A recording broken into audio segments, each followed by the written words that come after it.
This is Atomic Shinobi, and today I'm going to narrate first part of what if Naruto became an angel and gets sealed for 400 years. If you enjoyed this video, please like, share, and subscribe to this channel. Now wasting no more time, let's start the story. A girl with brown hair, wearing a white tank top and white underwear, had two shoulder-length bangs framing her face on a grassy hill overlooking a small town. Although the girl was asleep, she woke up and realized where she was for an unknown reason. As she stood up, her eyes widened at the sight in front of her, seeing numerous tiny houses in the distance that looked remarkably familiar. She never paid attention to the fact that she was only wearing her underwear. The young woman with brown hair and a bust declared, "What's going on? This isn't one of my normal dreams," as she peered around. She blushed a little and added, "Most, if not all, of my dreams have Tomo-chan and me doing something perverted.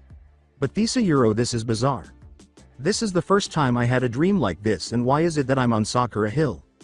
After recovering from her unexpected shock, she started to wonder what was happening and then started to descend the hill, but she was stopped by something. "Please don't leave," someone said, urging her to halt. When the girl turned to face the direction from which she had heard the voice, she was met by a massive sakura tree. She turned around and started to leave after realizing that trees couldn't speak, but the voice called out to her. The voice said again, "Please don't leave," and she stopped and turned back to face the tree. "Seeing that you've stopped means you can hear me, am I right?" the voice said before the girl could even move or speak. When the girl realized that the tree she had assumed was incapable of speaking was actually speaking to her, she was only able to nod as her eyes widened slightly. The voice said, "Thank God," with a slightly relieved tone. After receiving another nod from the girl, it continued, "You have no idea how long I've waited for the day someone would answer my call. And I thank you for it." It said to her, "Come closer if you would." Following the tree's instructions, she began to slowly climb the hill in the direction of the great sakura tree. As she approached it, she felt a warm, comforting sensation wash over her. The tree started to glow when she was about a foot away from it, and the girl had to cover her eyes because of the sudden, intense light. A man with unruly, spiky, blonde hair stood there when the light went out. His bangs covered his eyes, but she could see that he had 3 whisker marks on each side of his cheeks. He had on what appeared to be the lower portion of a toga, which the Greeks wore in ancient Rome, but he had no shirt on. But this man's one wing, which protruded from his left shoulder blade, was his most striking feature. It resembled an angel's wing exactly, but for some reason, his was black rather than white like those of most angels. Her only sources of information were books and what she saw on television about the possible appearance of angel wings. It's not like she sees angels every day. In fact, if dreams counted, this was the first angel she had ever seen. She took another look at the one-winged angle in front of her, focusing on his midsection, and blushed at how toned his abs were. However, the man's voice snapped her out of it before she could look any farther. To get her attention, the man with the blonde hair said, "I'm going to get right to the point because I don't have much time left." She gave him a perplexed look when he told her, "You're my only and last hope, since you're the only one of many I tried to contact means." His words only made her more perplexed, so she asked him, "What do you mean I'm your last hope? Hope for what?" He pleaded with her, "Free me. Free me from my prison, which has held me here for 400 years, and she gave him another perplexed look. Having no idea how, she asked, "How am I supposed to do that?" All he could say was, "Just go to the giant Saku," before a collar with a chain around it materialized around his neck. The man and the tree were suddenly surrounded by more chains, which drew him in and bound him to it. The chains holding the blonde angel to the tree electrified abruptly before she could inquire as to what was happening, causing the blonde man to scream in a terrifying way that made her cover her ears and close her eyes. After hearing the screams stop, she opened her eyes and looked at the man, taking her hands off her ears as she gasped at his state. Where the chains touched his skin, there were burnt marks. His head was hanging and his hair was drooping as he stood there, still chained to the tree. She started to walk in his direction to check on him, but his voice stopped her in her tracks. "Don't come any closer," he said with a painful grunt. "But you're in pain," she said, concerned for his health. She could not just stand there and do nothing, even if this was only a dream. As a result, she disregarded what the man said and started to approach him, but his voice stopped her once more. He cautioned her, "Don't come any closer, if you do you'll be trapped in this dream forever," which made her reconsider her next move. That Teme foreseen this, he said in his own voice. When she said, then what should I do? I can't leave you like this even if it's a dream, the man who was bound laughed. She didn't feel the same way when he told her, thanks for the concern, but our time is running short and you need to leave before he found out. She resisted, saying, I can't leave you here like this, and attempted to approach him, but was stopped by a sudden gust of wind. In an attempt to protect her face from the wind, she covered it with her arms, which prevented her from assisting the man. Despite her efforts to resist, it only got stronger and lifted her off the ground. As the girl was raised higher, she inquired, what's going on? He told her, like I said, it's time for you to go before he finds out, but he was too weak to raise his shoulders. But what about you? She inquired, worried about his future. In the hopes that she would be the one to finally free him from his 400-year-old prison, he asked her, don't worry about me. I'll be fine as long as you can promise me that you will find and free me from my prison. I promise, she blurted out. She continued, I promise I'll free you somehow, as she was pushed away from the man by another gust of wind. She heard one final sound before everything went white, just as it was about to do so. Remember your promise, Sohara. The bedroom of Sohara. Sohara's eyes opened abruptly to reveal that she was in her bedroom. Her alarm clock alerting her to the fact that it was already 6:30 a.m. She turned off her alarm and sat up in bed while her thoughts drifted back to the dream in which the angel asked her to release him from his captivity, and she vowed to do so. However, she had no idea how to accomplish that, let alone where she was meant to look for him. He was nearly shocked to death when he attempted to tell her his precise location, but he never did. Hearing how much pain the man was in at the time caused her to bring her knees to her chest, wrap her arms around them, and rest her head on them. She could still hear the man's scream echoing in her mind. As she attempted to determine how she would locate and rescue him, she felt accountable for what had happened to him. Her thoughts caused her to forget that she needed to get ready for school, and when she looked at her alarm clock and saw that it was 7:15 a.m., she realized that she would be late if she didn't hurry and get ready. Crap, it's already this late, she thought to herself as she walked over to her window. She called out, Tomo-chan, but received no answer. She shouted, Tomo-chan, get up. If you don't, we're going to be late, but got no answer. In a fit of rage, she spat, damn that lazy, good-for-nothing idiot, and went to her closet to retrieve a school uniform. She laid her uniform on her bed, then took a white bra out of one of her drawers, tied her hair up in a ponytail, and took a yellow ribbon from her dresser. She found it much harder to put on than it should have been, so she assumed that either her breasts had grown more overnight or her bra had shrunk. After a little breast adjusting, she was able to snap on her bra, quickly change into her school uniform, and head downstairs to pick up her mother's prepared lunch for her and Tomo-chan. She packed their lunches in her bag, hurriedly put on her shoes, and dashed out the door toward her neighbor's house. She didn't even knock before entering. It didn't take her long to get to his room because she visited his house every day and knew it like the back of her hand. Her friend was still sleeping carelessly when she opened his door, which infuriated her because his eyes darkened and a gloomy aura surrounded her. In preparation for next week's karate chop, she approached her friend's sleeping form slowly. However, before she could do so, she noticed that he had opened his eyes and was crying, which caused her to lower her arm. She looked at him, understanding why he was crying, and she briefly considered the dream she had before dismissing it. She said to her friend, who was now sitting on his futon, you had that dream again, didn't you? He said, yeah, but this time she told me something different at the end, to Sohara, who understood his feelings but also aware of their limited time. She told him, causing a panicked expression to cross his face, I understand how you feel, but it's already 7:30, so hurry up and get change. Tomoki's cry, 7:30, what the hell Sohara? Why the hell are you waking me up so late for, caused Sohara to become enraged. Even though it was her fault, she retorted, well, if you could get up every day without me waking you, we wouldn't be in this mess. Despite this, she shouldn't have to wake him up every day. Since junior high, things have been that way. Tomoki couldn't wake himself for some reason, so Sohara would take the time each day to wake him up. His statement, I bet it was because you were combing your hair or something, wasn't it, made her even more irate. In a girlish voice, he continued, I swear you girls always take too long to get ready. It's always, do I look good in this or, does this match? He continued to rant without realizing that Sohara was standing directly behind him, poised to strike with her deadly karate chop. The sound of a skull breaking open was the next sound to reach the small town.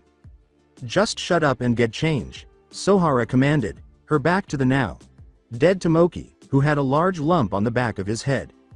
Tomoki grunted, "Yes, ma'am," as Sohara walked out of his room. After about 5 minutes, Tomoki came downstairs to find Sohara waiting for him by the front door, her arms folded across her chest and her face still displaying her rage. After he put on his shoes, the two hurried off to school, knowing that they would be late. However, when they arrived, there was a great commotion, with many students gathered near the entrance. A random student approached them as they reached the front gate and informed them that someone was planning to jump from the school. They were a little concerned about the student who was foolish enough to jump, but they were shocked to learn that Sugata Eiichiro, an upperclassman, was the one. He wore a school uniform, had green eyes, white spike hair, and glasses, but what stood out the most was the hang glider beside him. They only knew that he was the smartest student in the school and the founder and leader of the New World Discovery Club. Sugata strapped himself to his hang glider. Hama Euro wind force, checked. Although the wind direction isn't in my favor, he told himself as he prepared to take off. He added, disregarding the other students' warnings, however, it's good enough for my experiment. Now that the cost is clear euro. As he leapt from the top of the school building. Tomoki, Sohara, and the other students watched in shock as Sugata jumped out of the sky and then collided with a tree near the school. "I can't believe it, he jumped," Tomoki said. He continued, "Well, that's the highlight of my day. Let's go Sohara," with Sohara trailing him slowly. They thought they were going to catch Sugata so they could punish him when they saw a teacher sprint past them on their way into the building, toward the spot where his hang glider crashed. No one was marked late because of that small incident, and classes started as usual. As usual, Tomoki's classes were dull, and he felt as though he might nod off at any moment as his eyes gradually closed. He put his head on his desk, closed his eyes, and got his friend to face his palm, ignoring the whispers from Sohara to stay awake. He quickly fell asleep and slept through the remainder of class. If it weren't for Sohara, he most likely would have slept until dusk. She called out to him, "Tomo-chan," and gave him a gentle shoulder push. She yelled the words, "Come on, Tomo-chan, get up. Class is over," once more. He gave him a puzzled look when he said, "Okay, just don't karate chop me." She said, "Karate chop? What are we talking about?" But she wasn't interested in that at the moment. She put her hands on his desk and said, "Anyway, you're sleeping in class again. Don't expect me to help you when you start panicking once the exams come." Yeah, I know you say that every time I fall asleep," he said to her, looking up. He continued, "You're sounding like a broken record, you know that," but his friend's expression was one of surprise. He said to her, "What? Is there something on my face?" Sohara said, "You had that dream again," and asked Tomoki to wipe his face. When he said to himself, "Damn dream," however, Tomoki rejected her suggestion. "You know you've been having that dream since you were a kid. I think it would be good if you went to the hospital," she said.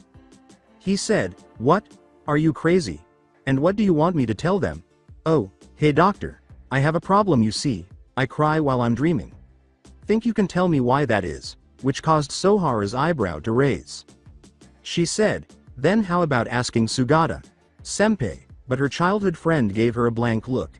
She waited for his response before adding, "He may have some shortcomings, but he is the most intelligent and knowledgeable student in the school. So how about Tomo-chan?" "No," he said softly as he got to his feet. "No way in hell I'll go to him," they said. "But why?" she said. Observing that there was no issue, she asked Sugata why they were unable to go. "Because I said so. There's no way I'll get involved with someone who can't realize his own mistakes and causes nothing but trouble," he told her and then added, "Besides, what the heck is the New World Discovery Club anyway? All I want is my peaceful life to stay the same as it is." Sohara inquired, "So, you're saying that's a no, to be certain?" "You're damn right it's a no," Tomoki returned, crossing his arms over his chest in a smug manner. Sohara said in a chilly tone, "Well, Thina Euro," which caused Tomoki to perspire a little and raise her hand. She said, "I'm sure I can get you to reconsider," which caused Tomoki to swallow. He smiled at her as he said, "Now that I think about it, asking Sugata, Senpai, about my dream isn't such a bad idea after all. She said cheerfully, I'm glad you see it my way, so how about we head over towards his club room, as she went to gather her belongings. She also added, besides I need to ask him about my dream, to catch Tomoki's attention. Tomoki made her tense by asking, what do you mean ask him about your dream? She laughed uneasily as she hurriedly packed her belongings in her bag and said, anyway, we should get going. What did I say, my dream? What I meant to say was I wanted to ask about my new cream that I bought. I wanted to know if I use it would help my blemishes, heh. After saying that, Sohara left, leaving Tomoki perplexed as he attempted to comprehend what had transpired. He tossed his bag over his shoulder, shrugged, and followed his childhood friend as they headed for the New World Discovery Club. The Discovery Club of the New World. A dream you say, said NWDC leader Sugata, who held onto an action figure that resembled a Sailor Moon and seemed unconcerned. Sohara remarked, "Yeah, Euro, so, you're not going to do anything, are you?" As Tomoki stood behind her, terrified to come here. Sugata's direct response, "No, Euro," made Sohara appear a little discouraged. He added, "Actually, I'm kind of interested in it," to catch her interest. "You see," he said, peering under the skirt of the toy, "dreams are defined in scientific terms as electrical signals produced occasionally by the brain while it's processing human memories." He went on to say, in other words, one's dreams are greatly affected by that individual's memories or their desires, but this statement a Euro. Before getting up and putting the toy on the table in front of him and giving Sohara and Tomoki a serious look, he told them, as merely based on the theories of reality, which caused his two guests to look somewhat shocked. He asked, and theories based on reality are unable to explain unrealistic events, correct, as he made his way to his computer. Sohara and Tomoki remained silent because they had no response. "Now take a look at this," he said, motioning them to look at his computer screen showing a simulation of the Earth. Tomoki started to say, "Aesthesia Euro," but Sugata cut him off. After explaining, he asked them to watch the screen. "The magnetic forces generated by the axis that consist of the south and north poles of our planet forming the so-called geomagnetism, now watch closely," he said. They followed his instructions and kept as close an eye on the screen as they could, even though they didn't think it would help explain why Tomoki was having these strange dreams. They were shocked to see what appeared to be a tiny black dot move across the Earth, like simulation, and they pondered what it might be. Sugata asked those receiving nods from both of them, "Look at that moving object that looks like a hole." He asked them again, "Can you tell me what that is?" Tomoki said, "I don't know," while Sohara remained silent and kept her eyes fixed on the screen. Sugata said, "That's right," and Tomoki gave him a perplexed look. He repeated, "I don't know," while continuing to gaze at the screen. "What?" Tomoki said, failing to see how "I don't know" could be the appropriate response. He explained how other researchers attempted to uncover the hole's existence by stating, "You see, in order to reveal the true form of this thing, numerous researchers have tried using many different types of observation equipment. Even planes were included in the attempts, but in the end they all failed. In order to get their attention," he said, "but, I can tell you the conclusion they came to be. They looked at him as if she were foolish. Their answer was, 'I don't know,'" he said. After telling him, "That's not an answer," Tomoki turned around. He walked to the door and said to her, "Come on, Sohara, it was a dumb idea to even come to this idiot." Tomoki continued to ignore Sugata as he walked towards the door. "I agree with you 100%. I don't know, couldn't possibly be considered an answer, because I know what the true form of that hole is," his voice said. "The same goes for your dream," he continued, causing the student with the short black hair to stop in mid-step. When he was certain Tomoki was paying attention, he went on, "It's all about the new world." As he finished speaking, the room abruptly changed to an ocean, and Sugata stood there, using his hand to push his glasses back into place as the raging waves behind him struck some rocks. As the room returned to normal, Tomoki, the only other person standing in this new area, watched the waves behind Sugata rush towards him and engulf him. Then Sugata started fiddling with his computer, pressing him against the back wall. As he continued to tinker with his computer, he said, "Those idiots in the scientific community have only been studying its mass and velocity, instead of just concluding that it's floating in mid-air, and that dream you've been having is the same as the new world. Think of it as a warm welcoming to our world." Tomoki, however, disagreed. This guy is completely powerless. My days of tranquility will be long gone if I become involved with him. I have to get the hell out of here, he thought to himself as he swallowed. There is only one option left. After that, Tomoki ran frantically to the door when a hand suddenly grabbed hold of one of his shoulders.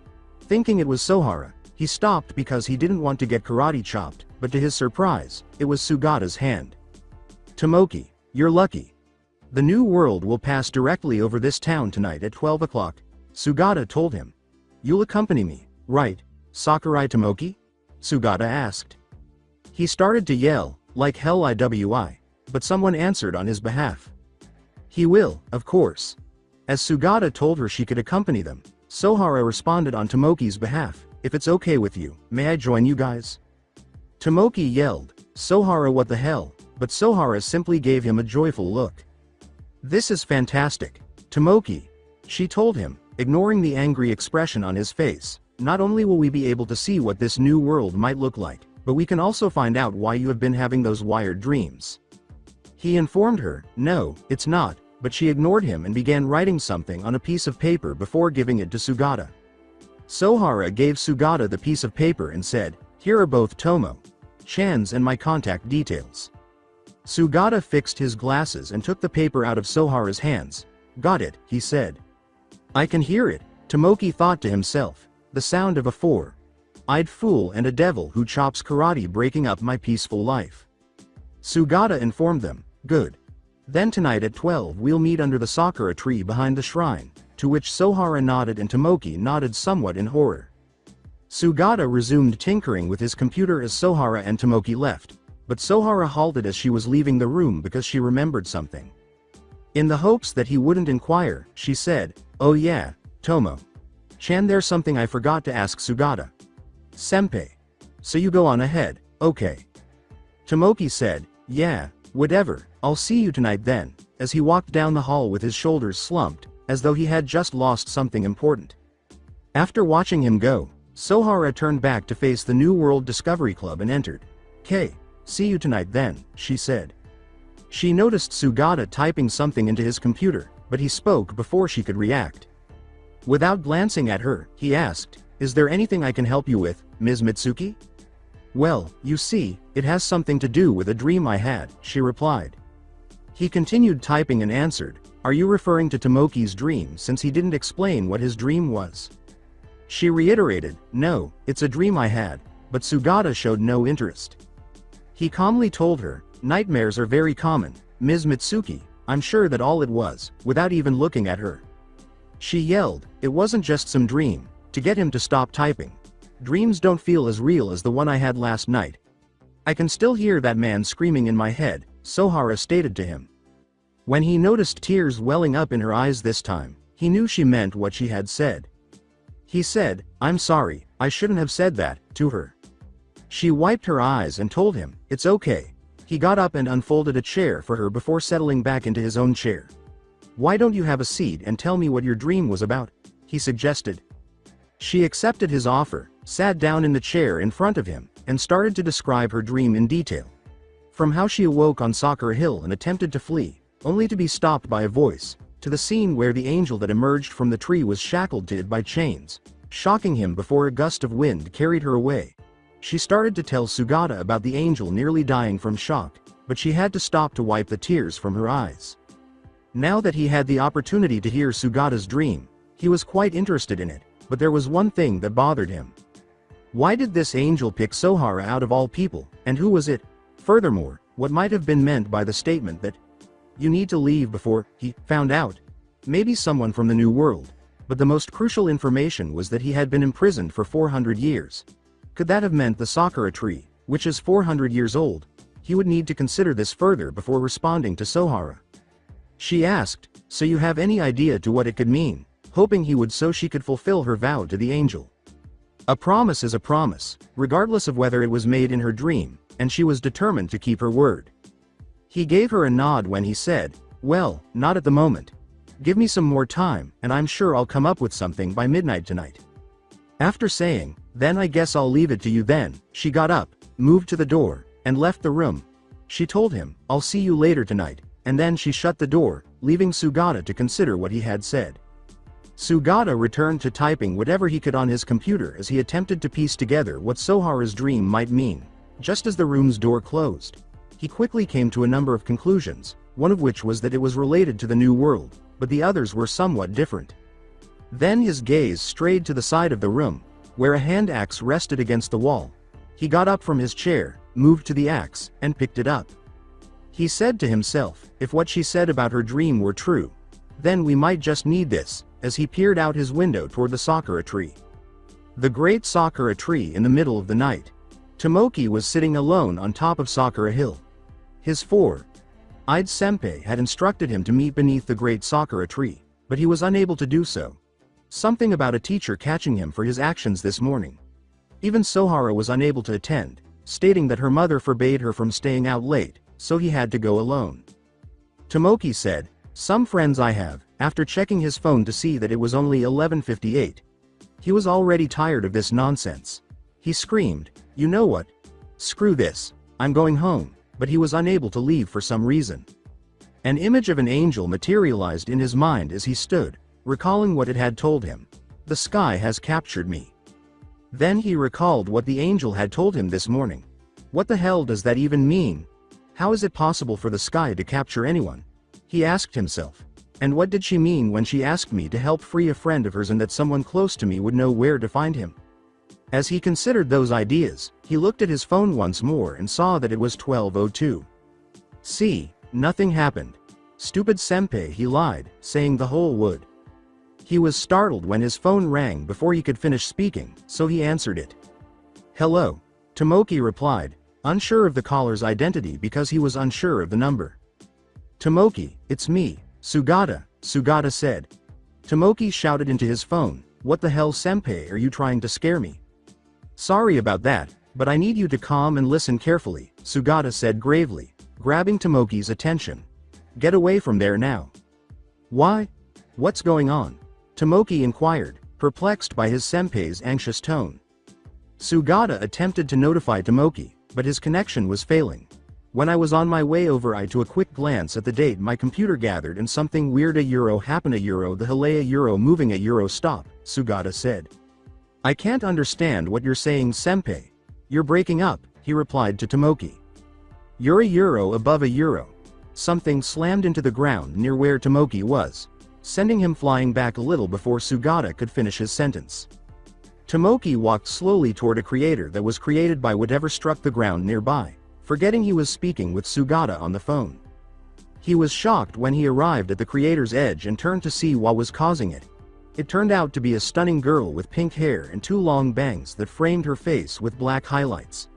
Her pure white angel-like wings that protruded from her back were what truly drew his attention, even though she was wearing some sort of battle armor. His only thought was, why in the world did this girl have wings? Seeing that she was completely unharmed, he asked himself, is she alive or is she dead? He clenched his fist and thought to himself, in any case, if I get myself involved with whatever this girl is, it will definitely cause trouble, so that leaves me with one choice: a. He made a frantic run home, screaming, "I have to leave this place before she wakes up. Sugata. Senpai is almost here so he can deal with it." Two stone pillars fell directly in front of him before he could move far, nearly crushing him. He would have seen more stone pillars and other debris fall from the sky above if he had looked up. That is, if he looked up, but he was too busy avoiding it to notice it crushing him. As soon as he was at liberty, he was reminded of the winged girl he had left in the crater. As more debris fell, he told himself, "She'll be fine, besides my peace comes first." While he debated whether or not to return, he cried out, "Damn it," deciding to go back and rescue her. When he got to her, he took hold of her arm and managed to get her on his shoulder despite the fact that she was quite heavy. But when he looked up, he saw a massive pillar coming directly at him. He was trying to save this unknown mysterious animal. So he saw his life flash before his eyes and thought this was how he was going to die. Then, all of a sudden, he was lifted into the air, completely avoiding the falling pillar. He turned to see the winged girl, or the hovering in the air behind him. The next thing he knew, they were returning to the ground below. The chain on her choker began to form more links as they descended, and he heard her whisper something that sounded like imprinting. Before long, a chain was wrapped around her neck, connecting his hand to her choker. After they touched down, she set him down, knelt down, and spoke. The winged girls known as Ikaros told him, "It's a pleasure to meet you. I am an entertainment purpose angeloid, type Alpha. My name is Ikaros, and as long as it pleases you, I will comply with any command a Euromaster." However, before Tomoki could respond, someone else spoke. A voice behind Tomoki said, "Now this is unexpected," which caused him to turn to look at the person. Tomoki said, "Sugata Senpai," and got to his feet. Sugata was too preoccupied with the entity behind him to be concerned. "Where the hell have you been? Do you know what the hell I went through cause of you?" he yelled. When Sugata said, "I do apologies, but I'm more interested in the thing behind you," Tomoki stopped his tirade and turned back to face Ikaros. He asked, "What her?" since he had no idea what it was other than what it had told him. As he adjusted his glasses, he stated, "Yes, I have never seen or heard of this life form before. One thing I am certain of though. She must be a resident of the New World." Tomoki shouted at him, "How the hell did you come to that conclusion?" as he approached, snatched the chain, and tugged on it. When Sugata said, "It seems like this won't be coming off anytime soon," Tomoki gave her a startled expression. Tomoki gasped, "What? Then what the hell should I do then?" to him. Sugata questioned, "You do live alone, don't you?" He answered, "Well, yeah. Kinda," as Sugata managed to make his bike appear. Sugata yelled as she prepared to depart, "Well, since you live alone, it wouldn't hurt for the two of you to spend some time alone." Tomoki called out to him, "Hey W. Wait a minute," but Sugata ignored him and walked away. Sugata shouted back, "Also, remember to report back to me daily." Tomoki's final words were, "Asshole," and then Sugata vanished into the distance, leaving him and Ikaros alone. It was before mid-night at Sohara's house. Around 11:30 p.m., Sohara was lying in bed and gazing up at the ceiling because she was unable to fall asleep a euro. More accurately, she was too scared to do so. She reasoned that she didn't want to have that dream again if she did. After vowing to set him free, she couldn't face that man. As she rolled to her side, she noticed that her alarm clock read 11:50, and she recalled Sugata's statement that he would have an explanation for her dream by midnight. The mere thought prompted her to get out of bed, move toward her bedroom door, and open it to gaze out into the hallway. After discovering that the lights were off, she crept downstairs to avoid waking her mother. She put on her shoes as she got to the front door, but before she could step outside, she heard a voice that made her tense. Sohara's mother asked, "Where do you think you're going, young lady?" to get her to turn around and look at her. Sohara lied and said, "I was going out for a walk since I couldn't sleep," but her mother didn't believe her. "You know how much I hate liars, Sohara," her mother reprimanded her while she folded her arm across her breast. She insisted, "Now tell me the truth." Sohara started to say, "I promised a friend I'd meet them at mid-night, but her mother cut her off. Her mother interrupted her to say, "Out of the question," before she could finish. "But, Kasen." Sohara attempted to clarify, but her mother cut her off once more. Her mother told her, "No buts, now you hurry up back to your room this instant," but Sohara knew she had to leave quickly to meet Sugata at Sakura Hill. "You just don't understand," Sohara cried, causing her mother to gasp in surprise at her unexpected outburst before she turned and fled out the front door. As she walked toward the great Sakura tree, she thought, "She just doesn't understand that I'm the only one who can free him." It was well past midnight by the time she arrived. To her surprise, Sugata was still waiting in what appeared to be ruins, even though she assumed he had already left for home. The ground was covered in debris, including what appeared to be stone pillars. When she got close enough to Sugata, she said, "What the heck happened here?" Sugata said, "Oh, Ms. Mitsuki. I'm glad you could make it," as she approached him and then turned to face the devastation. He changed the topic and said, "As to your question, it's kind of hard to explain, but on to more important matters." But Sohara interrupted him before he could clarify what was more important. "What about Tomo-chan? He's not hurt, is he?" she inquired, her voice worried for her crush. He told her he had quite the adventure, and she gave him a perplexed look. "You don't have to worry about him. In fact, you just missed him. I suspected you wouldn't be able to show up on time. Therefore, I made sure to get rid of him because I got a vibe that you didn't want Tomoki to know about your dream, am I right?" she was told. Yes, I didn't want him to think that his dreams are contagious or something, so thanks, she stated to him. He fixed his glasses and got her attention. Not a problem. Anyway, back to what I was going to say, he said. He told her, I figured out what your dream meant, and she gave him a startled look. She urged him to tell her, asking, really, what does it mean? When he said, as you probably know already, the angel in your dream was most likely sending an SOS via your dream, she nodded. He asked, receiving another nod from her, you just don't know where this said angel is being held prisoner, am I right? Now, if you remember, the angel clearly states he wanted you to free him from his 400-year-old prison, and there is only one place in this town that has anything that's exactly 400 years old. As soon as he said that, Sohara understood his point. When she asked, you mean to tell me that the great Sakura tree is where he is being held prisoner, her senpai nodded. Even in your dream you said he appeared in front of a Sakura tree, he stated, getting her to believe what he was saying were true, but before she could get her hopes up he adds something more. However, I've been examining this tree before you arrived and I found nothing special. To me it looks like an ordinary Sakura tree, but I wonder Euro. He began as he looked from the cherry tree then back to Sohara. If you were to touch the tree, what would happen? He told her, but she didn't understand what he meant by it. What are you getting at? She asked, getting him to turn his body so it was facing her. Alright, let me put it this way. For the last 400 years, this angel been calling out to anyone who he could get a response from, and 400 years later, he finally manages to contact someone. And that someone was you, he explained, letting what he said sink in. Now we both know. I never knew this angel even existed until the other day, and that was because you told me about him.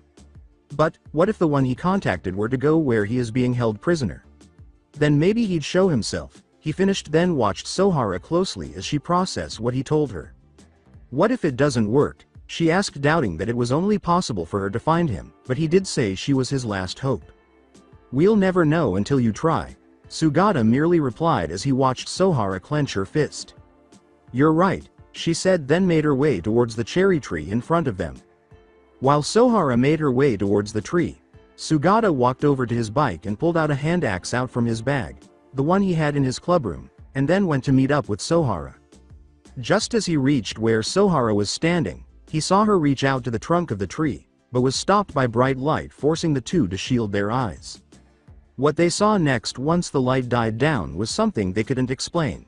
As they stared at what looked like a man with unruly spiky blonde hair, with his bangs covering most of his face, with most his body covered in tree bark as if the tree itself was absorbing him.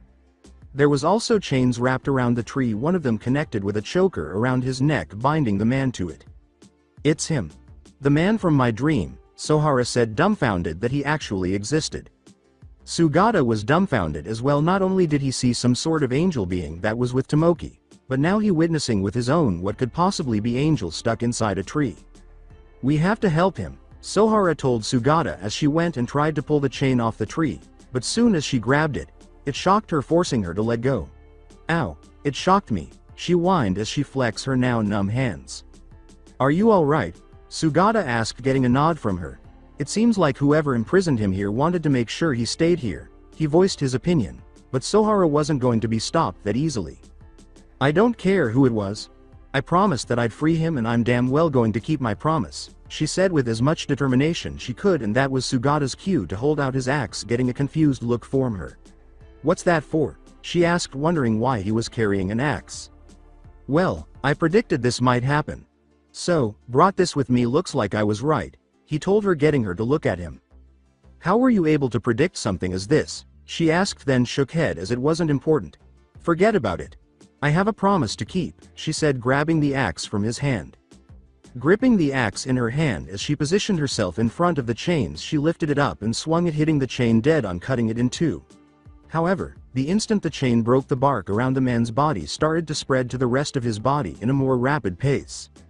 What going on? Why is it doing that? She asked Sugata as if he knew the answer. Luckily he was smarter than he looks, cause he did have answer. I guess that's what he meant by his time was short, he replied, then began to go more into detail as to why. It appears that the more of the chains you cut, the fast the tree eats or absorbs him, he told her, getting her to panic. Then what should we do? She asked as she didn't have a clue to what to do.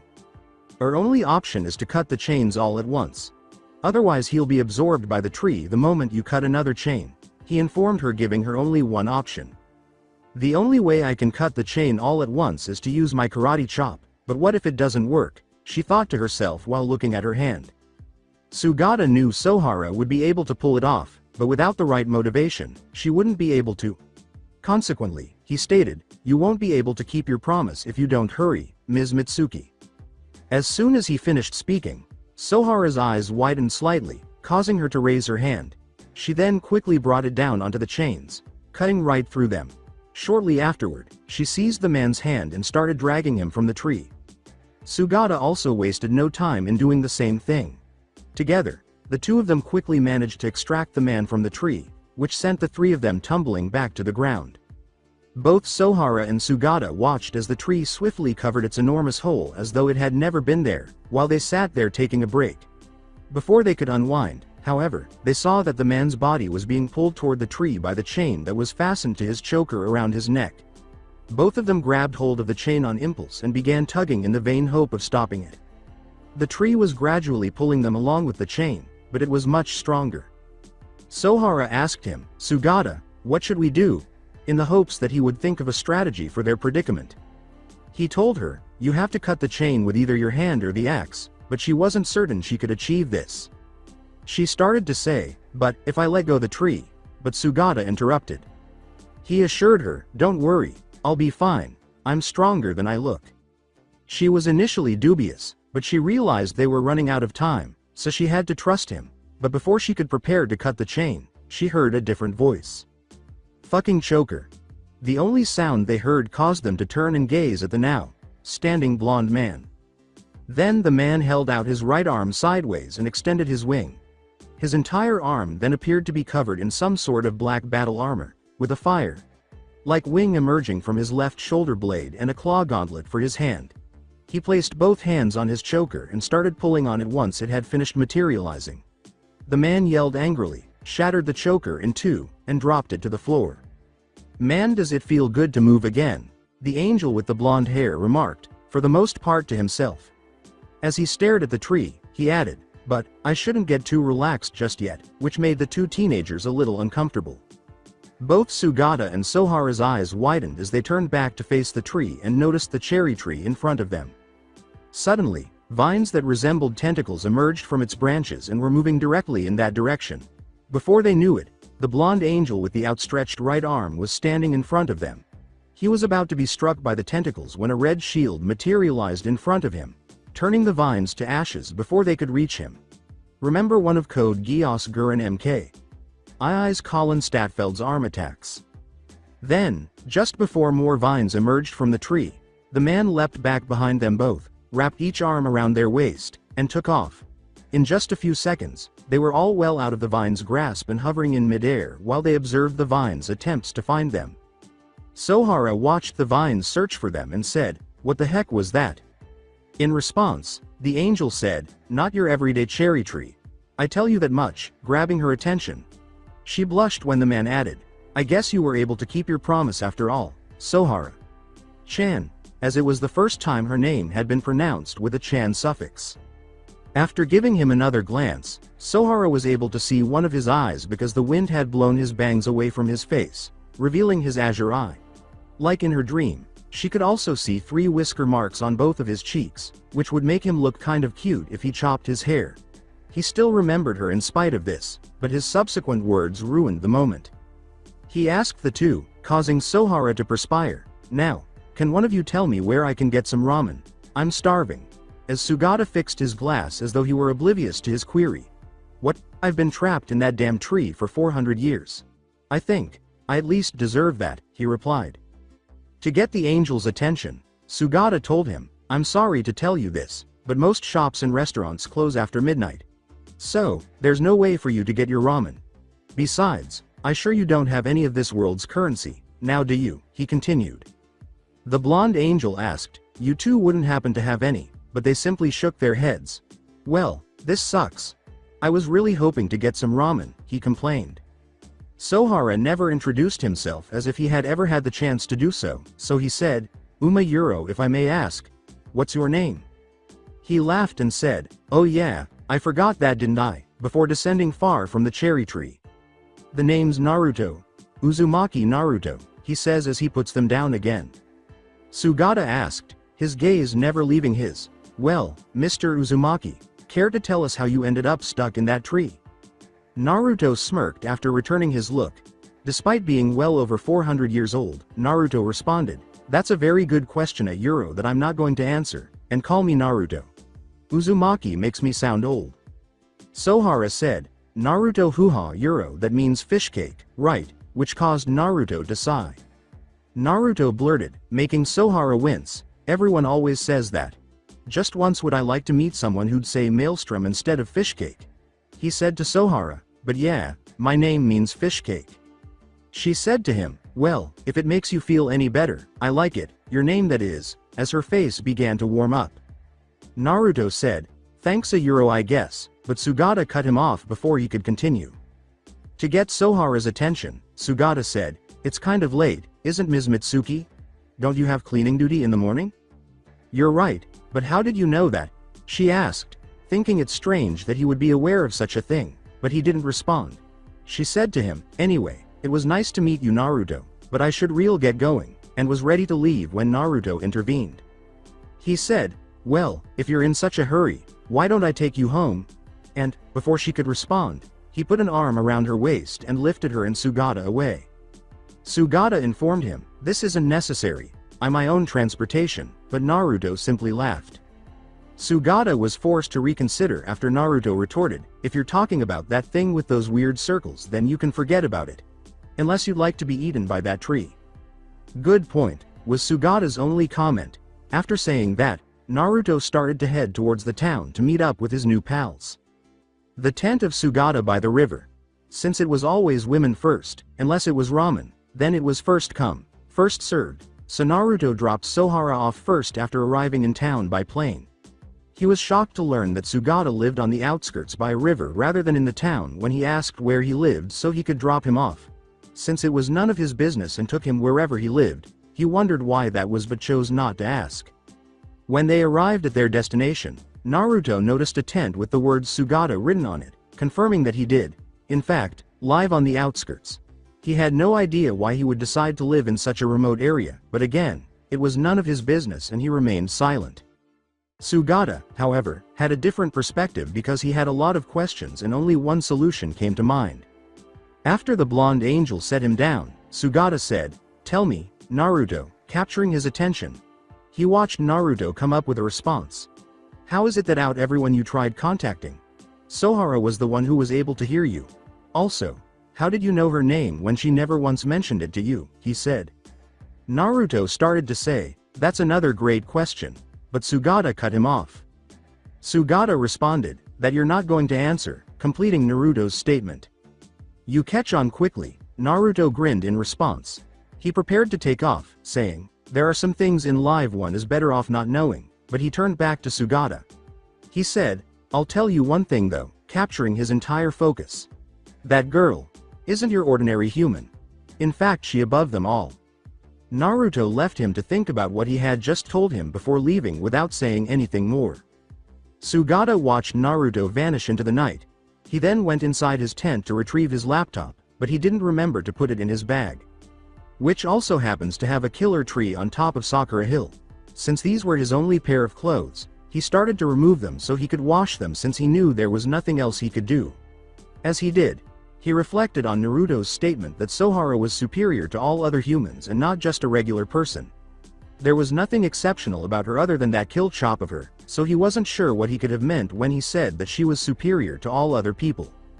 He didn't understand any of it and would likely need to watch her more to figure out what he meant, but he did know one thing. The lives of Sohara, Tomoki, and himself were about to change, but only time would tell if this change would be positive or negative. According to Sohara, MMA Euro yes, right Thuria Euro. In bed at the moment, Sohara's lower body was barely covered by the covers, which ended just above her belly button. Her nipples were visible, exposing her C-cup breast, and based on her voice, it sounded like she was having fun. "Yes, a Euro right there. That's the spot." Her hands gripped her bed linens, making them crinkle as she arched her back, and her breath began to catch. Yeah. Do not stop. Keep moving forward. As her body started to move on its own, the pleasure she was getting increased so much that it was now difficult for her to speak. Now, if one were to observe this situation from above or from the side, one would notice that something was moving beneath Sohara's covers, directly between her legs, and that the more it moved, the more her back arched. Sohara appeared to be enjoying the situation, as her hands gripped her sheets so tightly that the white of her knuckles showed. Oh, Tomo. Tomo.kun. Her back arched one last time as the rest of her body shuddered, and she yelled out the name of the person she thought was giving her so much pleasure. Her body then fell back down to her bed, letting go of her sheets as she struggled to catch her breath, and as she did so, the person she called Tomo.kun began to slowly move up her lower body while giving it a gentle kiss, which made her smile. When she looked down, she saw what she thought was Tomoki's head slowly moving toward the edge of her blanket before she used both hands to grab hold of it. Tomo.kun, I didn't know you knew how to please a woa euro mana euro. Her voice abruptly stopped as her gaze fell on the person she thought was Tomoki. However, when he revealed himself, he had azure eyes, 3 whisker marks on each cheek, and unruly, blonde, spiky hair with 2 bangs framing his face. How many times must I tell you, Sohara-chan? The man said, my name is Naruto, not Tomoki, as a massive black angel wing emerged from beneath the covers. When Sohara abruptly sat up from her bed and hurriedly pulled the covers off, she discovered that she was alone in her bed. It was just a fantasy. She put a hand to her chest and sighed in relief, realizing that it was only a dream, but her cheeks flushed horribly when the dream returned to her. I never had a dream that intense before, nor did I ever have a dream where I let someone do that. That was the first time I had a dream like that. Usually it's about Tomoki groping me in kinky clothes, but this one was a euro so intense. Her blush deepened, but she couldn't help it a euro. It was her first wet dream, and she felt a little embarrassed about it. The only thing she wanted to know was why Naruto, the proclaimed angel, was the one who showed up in her dream. It wasn't a bad thing a euro. In fact, she thought he was Hoda Euro, but she felt it was rather wired to have a dream like that about him. As she continued to think about that dream further, she began to rub her thighs together as her womanhood began to heat up. Then she realized. She pushed the thought aside as she scooted down to the edge of her bed, trying to forget she even had that dream, but she found it difficult to forget the feeling it gave her. He had shown up in her dream the previous night, and she began to wonder if he had tried or done the same thing again before her imagination could come up with any more ideas. She decided to take a much-needed shower after getting out of bed and checking the time, realizing that she still had about 30 minutes before she had to get up for school. Her dream had done more than just make her feel ashamed, so she quickly grabbed her towel and headed for her bathroom. The person she dreamed about was lying on her floor, directly beneath her bed, with a satisfied smile tugging at his lips and a bit of drool running down his face. If she hadn't been in such a rush, she would have noticed the black feathers scattered across the floor that led to him. Having just wrapped a towel around her hair and a towel around her body from above her ample assets down to her mid-thigh, Sohara returned to her room after finishing her shower. She went to her window and opened it, oblivious to the feathers still strewn all over her floor as she opened the door to her room. Hi, Tomo-chan, I'll be leaving early today because I have cleaning duties. You'd better not be late, then. After closing her window, Sohara went to her dresser and removed her school uniform and matching underwear. She was about to take off her towel when she noticed a black feather in her mirror reflection. She spun around to see multiple feathers strewn all over the floor of her room, and as her eyes followed what appeared to be a trail, the feathers widened. Before her mind could ponder any further, she recalled that she was nearly nude, which caused her to blush and scream. She saw the man from her dream lying on the floor beneath her bed, and the smile on his face led her to believe that he was the cause of the dream. What are you doing in my room, for crying out loud?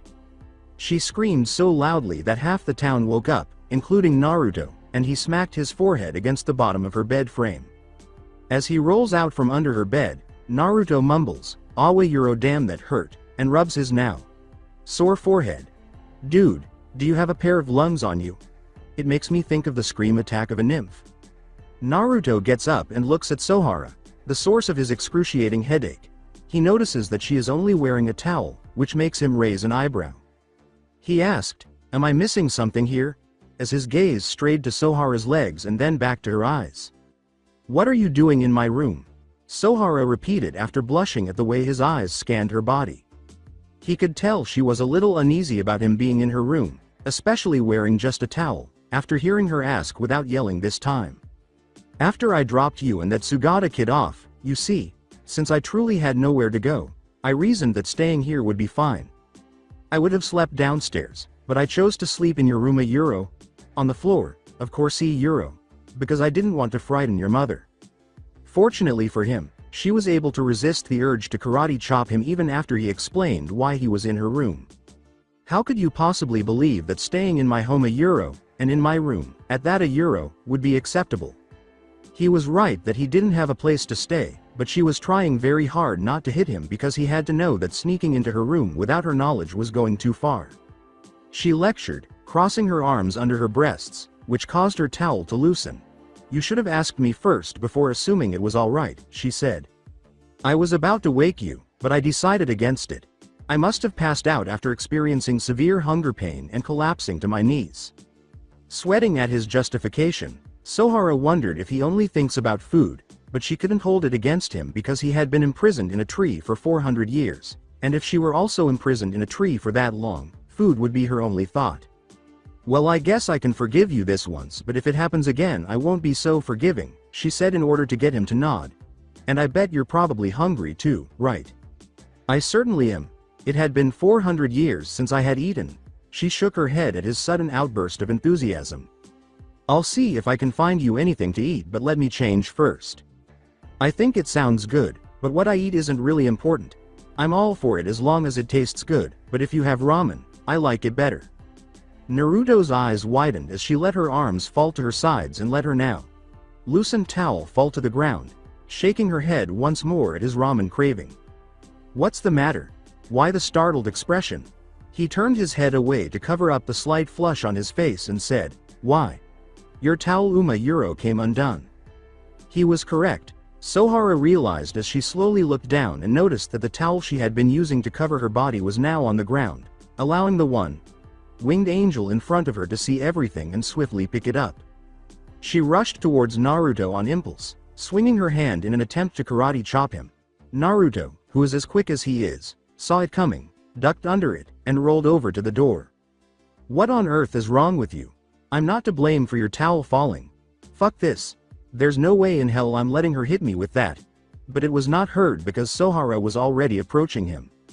He hurriedly opened the door behind him and walked out, closing it as he went, not wanting to be struck by what appeared to be a karate chop of death.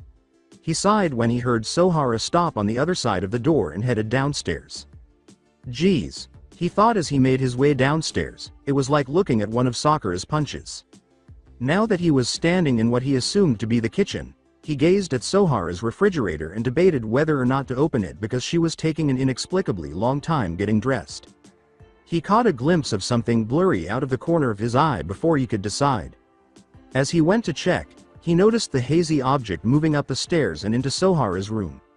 Uncertain if he was dreaming because he was hungry, he went back upstairs, but as soon as he heard someone say that it was payback time, he hurriedly opened the door to see what appeared to be a blurry image of a teenage boy with spiky hair in his pajamas, attempting to grope shirtless Sohara who was putting on her bra. "Sohara, be careful," he yelled. Sohara could only watch with wide eyes as Naruto dashed into her room and abruptly threw her to the ground. Before she could question him, she noticed him looking around her room for something, and then she felt a firm hand grab hold of her breast. She looked down at them and saw a hand that wasn't hers holding onto her left breast, which made her blush, and she let out a little moan when the person squeezed it. After Naruto once threw Sohara to the ground, he hurried to find whoever had attempted to touch her, but there were only the two of them in the room. Since the person had fled, he chose to get up, and as he did, he felt a warm, soft hand in his right, which he didn't know what it was, so he gave it a light squeeze before hearing Sohara moan. When he realized what it was, he released it and hurried to his feet. "Let me explain, Sohara." Sadly, she didn't. Instead, she got to her feet and punched him in the stomach, sending him flying out the door she had opened and hitting the wall in the hallway. She yelled, "You stupid pervert," and slammed the door. "I was correct." He moaned and used the wall to get up before heading downstairs, saying, "Just like Sakura's punches." His mind wandered to the boy in Sohara's room as he sat in the living room, wondering who it was, what it had against her, and why he appeared so transparent, as if he were invisible. He didn't know if the boy had any other powers, and besides, humans shouldn't have that kind of power anymore, so he decided he had to stop him, whoever he was. He got up and left through the front door at the same moment that Sohara left through hers and went downstairs. Looking around the empty living room, she asked, "So what is it that you want Toyuro eat? Did he leave or is he in the kitchen?" As she made her way to the kitchen, she discovered it was empty and questioned whether Naruto had actually left. However, upon checking the time, she discovered that it was later than she had initially believed, so she headed to the front door to put on her shoes before leaving. She would have to apologize to Naruto later, who she believed should be the one to do so because he had not only seen her nude but also felt her up and had to wonder where he had gone. Alongside Naruto, it wasn't as if he were going to find the invisible boy right away because he was invisible after all, but he still had to make sure he found him because if he didn't, he wouldn't know what to do next. Naruto took off as soon as he left Sohara's and started looking for him, but no matter how hard he tried, he couldn't find him. Before heading to another area of town, he took one last look around below and noticed Sohara crossing a bridge with a worried expression on her face. He flew down to see why the girl who saved his life was worried, but before he could get to her, he felt a strange sensation.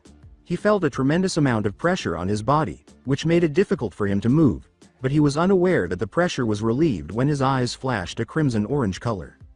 How on earth was that? Not knowing what that tremendous pressure was, he looked around, thinking perhaps it was the invisible boy, but he saw no one. What he did see, or at least what he noticed, was that everything around him appeared to be frozen, including the wind, the water, the passing cars, and even the birds that were flying past him. He flew down towards Sohara after noticing that she was standing there like a statue, just like everything else. Sohara. She was standing there, not breathing or moving, and all he could see when he landed next to her was her worried expression. Sohara. Are you okay? He got no response at all, but when he put his hand on her shoulder, his eyes glowed crimson-orange, and Sohara began to move once more. I wonder how Naruto is going to fare. I promised to give him some food, Sohara said. She felt something on her shoulder and turned to see that it was the hand of the person in question, who had a perplexed expression on his face. Where have you gone, Naruto? I was concerned about you. Sohara, tell me? Ignoring her inquiries, he asked, did you feel anything unusual? What are you discussing?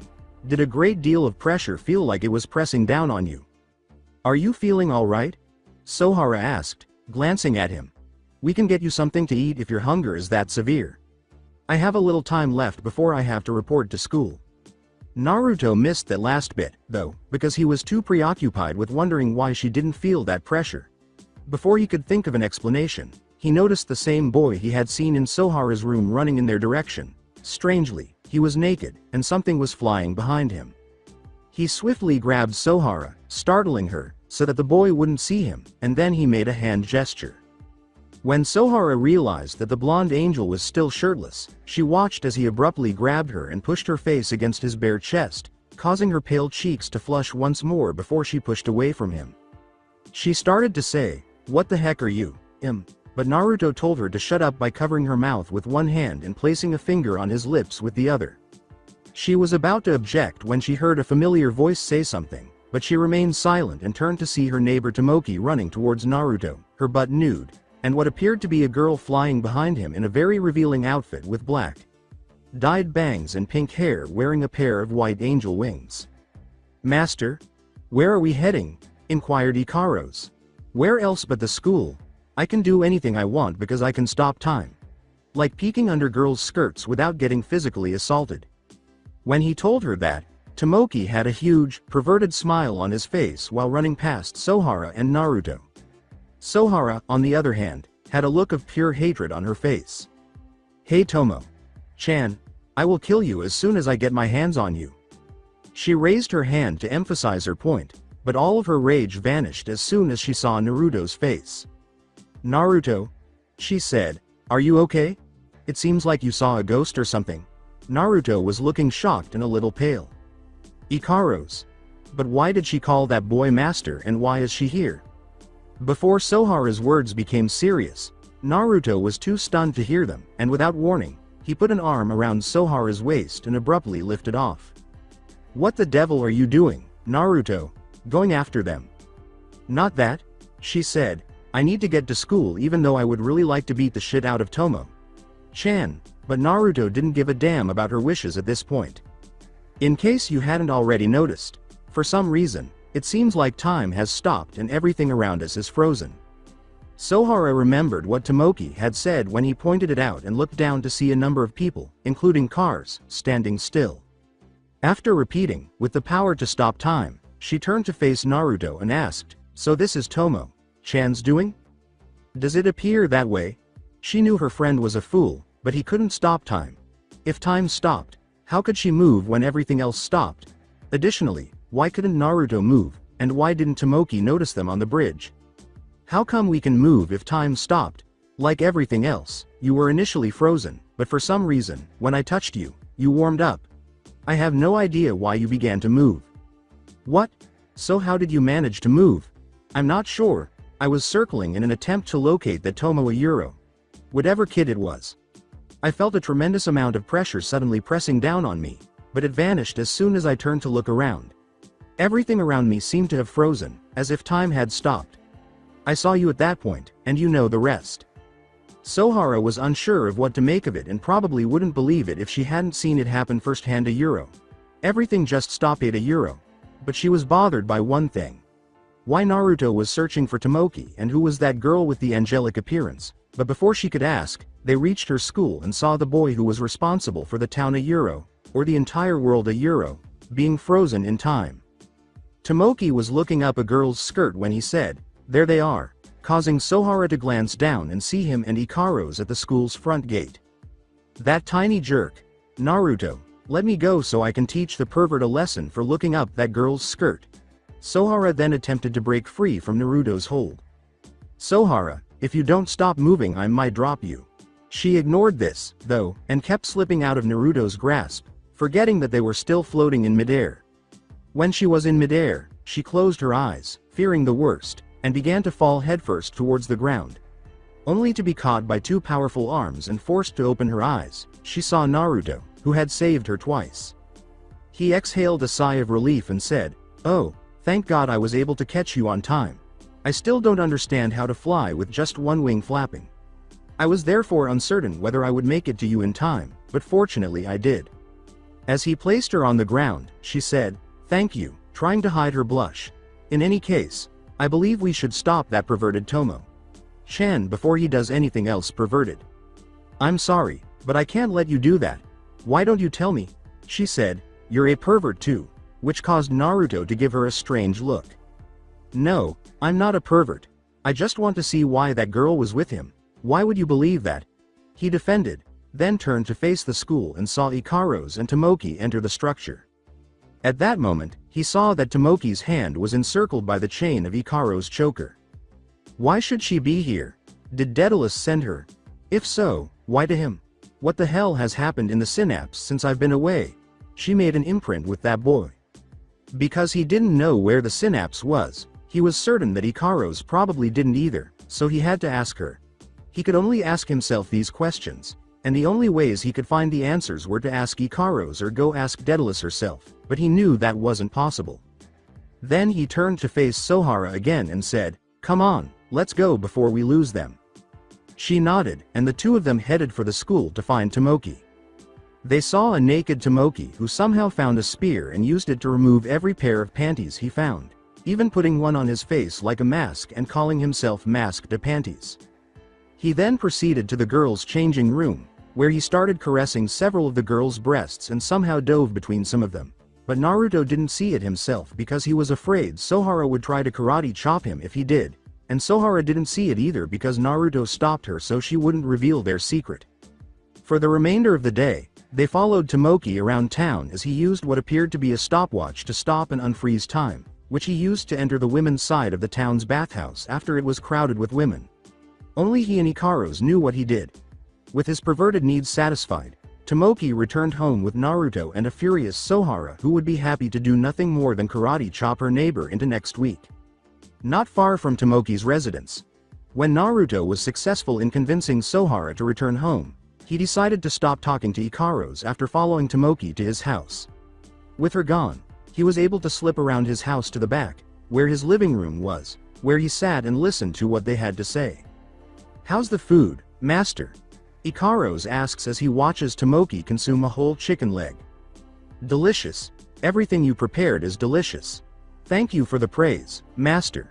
Since these ingredients are uncommon, finding them must have been challenging," he went on. Receiving a nod from his angeloid, "It must be the card's fault, huh?" She opened her mouth to say, "Yes, by using the card's food converter then using the carbon dioxide in the Ira Euro," but Tomoki cut her off. "Avoid even attempting to explain. In any case, I won't comprehend any of it." "Yes, master. Are there any other commands in that scenario?" Tomoki simply gazed at Ikaros from head to toe, causing a twisted smile to spread across his face, and then he said, "I'm not sure. Perhaps stripping would be acceptable." Ikaros assumed that Tomoki was actually giving her an order and complied, even though he had only meant to play a practical joke by telling her to strip.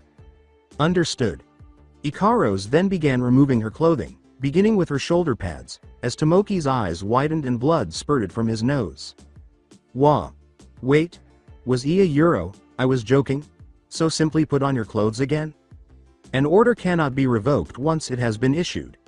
Ikaros continued to undress as instructed, saying, "We angeloids were not programmed to cancel any orders." However, Naruto shocked Tomoki by breaking through the wall before Ikaros could remove her top. He then stood in front of Ikaros, who simply kept removing the rest of her clothing. "I will never, ever allow you to see Ikaros nude. The man who stormed into Sohara's room earlier today is you, right?" Even though Tomoki was shocked to see this man again and in his home, the expression on his face was making him perspire profusely.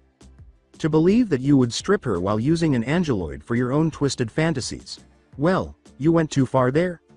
A slight flush came to Naruto's face as he turned back to face Ikaros, who was nearly finished taking off her clothing, only her skirt remaining on. "Ikaros, please put your clothes back on when you're done taking them off," he said, turning his head away. "I apologize, but I only follow my master's instructions. I am therefore unable to obey that order." "Tell her to put her clothes back on when she's done," he said, turning back to face Tomoki. "If not, I'll tear away what matters most to you and force it upon you." "No, not my porn mags," Tomoki said, his face going white at the idea. "You have no idea how difficult it was to gather them."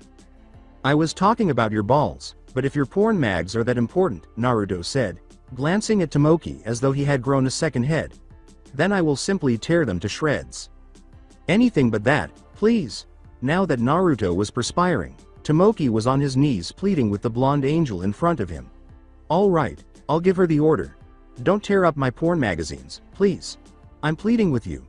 Naruto's perspiration fell as he tried to understand how porn magazines could be more significant than any aspect of his masculinity. Then, wearing a serious expression, Tomoki got to his feet and commanded Ikaros to put his clothes back on after he had finished taking them off. "For my porn mag's sake." "Understood, master." She started to put her clothes back on at her master's order, but Naruto kept standing in front of her, preventing Tomoki from seeing her nude body. "Dude, that was pretty close." After letting out a sigh of relief, Tomoki turned back to Naruto and said, "So who the hell are you anyway? I thought my porn mags would be gone forever." Then, as if nothing had happened, Naruto smiled and said, "My name is Naruto, Uzumaki Naruto. I'm glad to have met you, Tomo. That's all I know." Naruto then gives his head a sheepish rub before continuing, "And I apologize for your wall." Tomoki's eyes widened as he turned to face Naruto after noticing a massive hole in the wall he was referring to. "How on earth did you accomplish that?" Tomoki saw Naruto's wing at that moment and said, "Don't tell me you're an angeloid too." Naruto started to say, "Well, not exactly, I think, but I am an Engayuro," but his vision blurred and he fell to his knees due to a sharp pain in his stomach. After asking, "Hey, are you okay?" Tomoki approached Naruto but halted when he raised his hand. "I'm all right. I simply haven't had any food all day. I haven't eaten anything for the past 400 years, to be exact." 400 years. Is it possible at all? The information was a little shocking to Tomoki, who wasn't sure he could survive for 400 years without eating, much less a day. It's feasible. That is, if you are an angel. You are an angel, like Ikaros. I assumed you were an angel.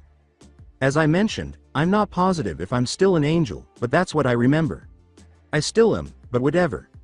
Naruto got up and smiled amiably at Tomoki before saying, I should really get going. Since he was still unsure of Tomoki's full name, he had to stop there. It was nice to meet you.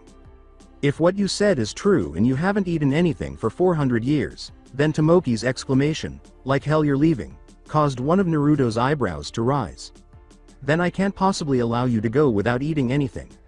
In addition, I have enough food prepared by Ikaros for 2 people, and it would be unfortunate if you didn't at least sample it. Are you certain? I am, you bet your ass? With such hospitality, how am I supposed to say no? Tomoki and Naruto laughed together before walking over to the table and taking a seat. Indeed, I nearly forgot. Tomoki, Sakurai Tomoki, is my name. Sakurai Tomoki, it's good to meet you. Let's get started now. After that, they both began eating the food Ikaros had prepared as though they hadn't eaten in years, which Naruto was. The meal Ikaros prepared didn't take the too long to finish. In fact, Naruto was on his 10th sitting and his 100th bowl of ramen before he was done. Naruto rubbed his now full stomach and said, Man, you have no idea how much I missed the taste of ramen. The blonde angel was next to a stack of bowls. One can tell a euro, Tomoki said. Ikaros sat next to Tomoki and stared at Naruto as the two conversed, trying to understand why he looked so familiar. Naruto, sensing that she was still staring at him, turned to face her and grinned. My whisker marks aren't there. She shook her head when Naruto asked, They make me look kind of cute, don't they? No, you seem familiar to me for some reason, but I can't seem to recall any information about why. Is that so? He answered. Tenchi must have blocked or erased the memory of me from her core. Either way, she won't be able to recall who I am or what happened between us. In a way, I'm glad.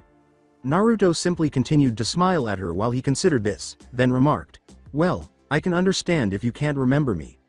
Data can occasionally be accidentally erased or misplaced, even by angeloids. It occurs in the synapse constantly. As the creator has not yet revealed the man antagonist's name, I will be using Tenchi, which is the Japanese word for angel, in case you were wondering. Naruto could always tell what an angeloid was feeling, even if they were designed to show no emotion, and he was the only person, or angel, in the synapse who could, so even though she didn't answer, he could tell she understood him. How do you know Ikaros? Inquired Tomoki.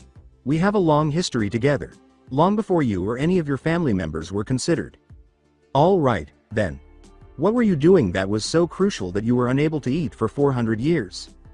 Well, if it weren't for your friends Sohara and the Sugata kid with the glasses, I would have been trapped in a tree for the past 400 years. I would probably still be trapped in that tree, or worse, I would be dead. Hold on. Naruto raised an eyebrow in response to Tomoki's question. You're the one I was supposed to help find. Help locate? What are you discussing? Well, yesterday I had a dream about this blue-haired angel girl I've been dreaming about since I was a child. She told me that the sky had captured her and that someone close to me would know where to find you in order to help free a friend of hers. As Naruto delved into his thoughts, Tomoki clarified, so I'm guessing it was Sohara then. So, why did she send Ikaros to him and what the hell is going on in the synapse? Daedalus contacted him in the same manner that I contacted Sohara. Does this mean that Tomoki is the same as her or is it just a coincidence? Naruto snapped out of his reverie to turn to face Ikaros and ask, Ikaros, could you tell me what has happened in the synapse for the last 400 years, if possible?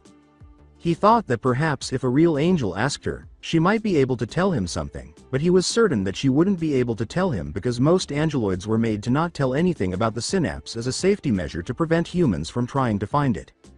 I apologize, but my databank does not contain any such information about the synapse. I am therefore unable to inform you of the events of the past 400 years. She couldn't tell, not even to a true angel, because they must have a block on everything pertaining to the synapse, as he had assumed. He said, it figures thanks anyways, and Ikaros nodded courteously. What's so important that you need to know? Tomoki inquired. It wasn't very much. I simply wanted to learn everything I had missed during my extended absence. All right, he said, lying. He really wanted to know what Tenchi was up to, but it didn't seem like he could get an answer from Ikaros, so he had to wait until he either found a way to get in touch with Daedalus or returned to Synapse. Well, I'd better leave. After saying, I still have a place to find, he got up and started to walk toward Tomoki's wall hole before turning around and saying, it was nice meeting and thanks for the food Ikaros.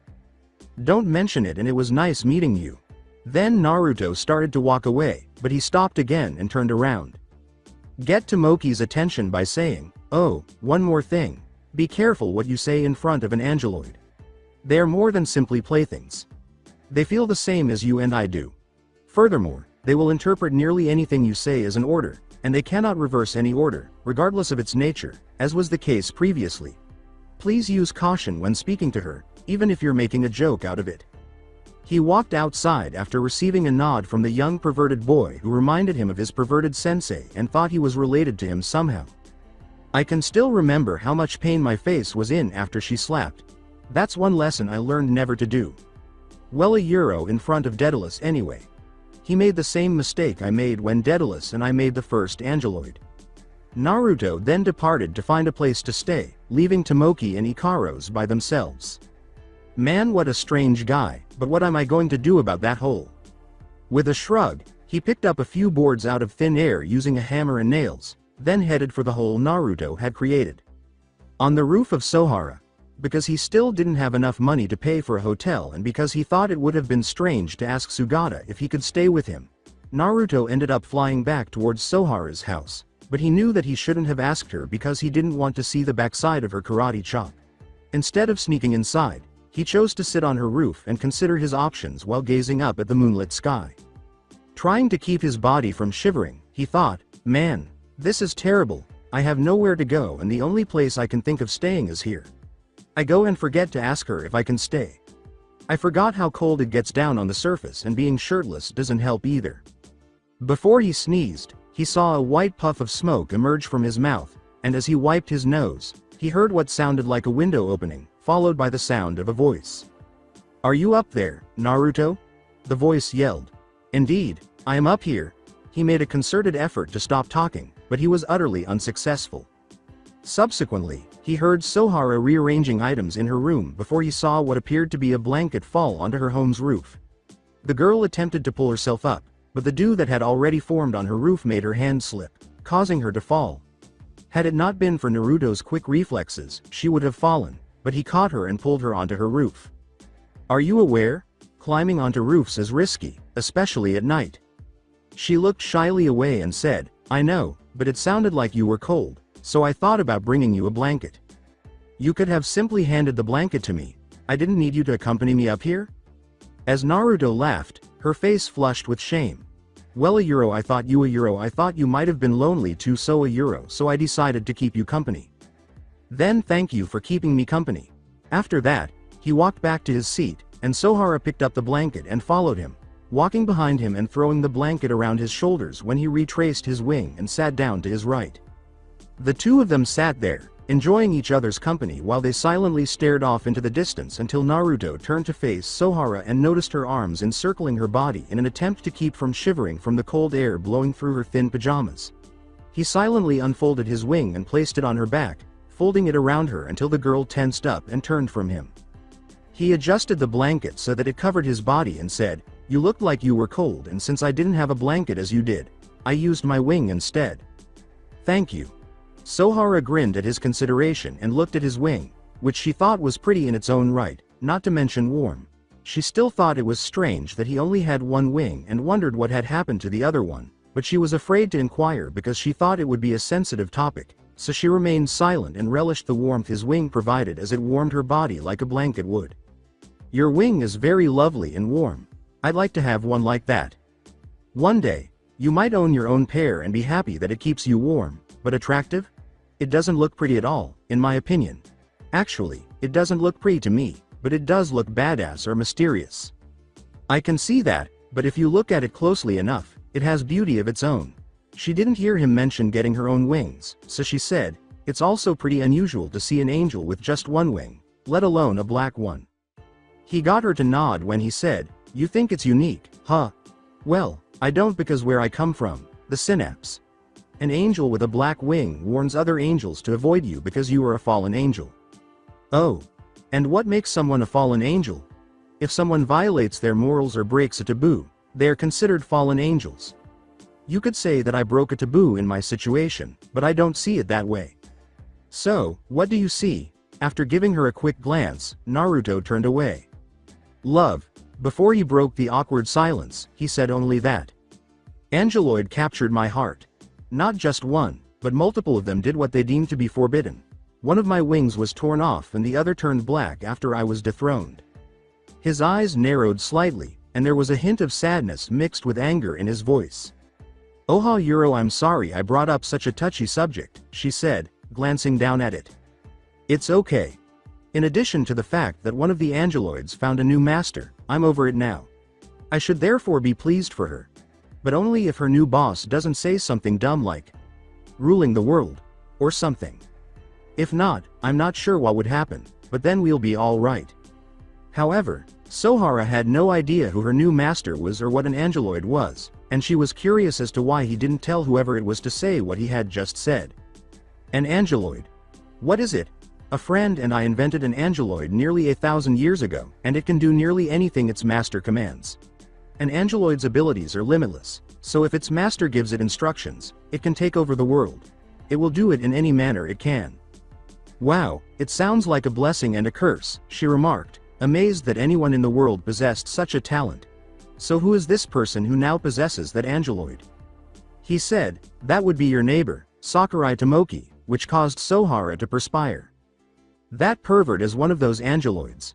As she saw a picture of Tomoki wearing a crown, surrounded by nude women, and with a sign above him that read, King of the World, one of her eyebrows began to twitch.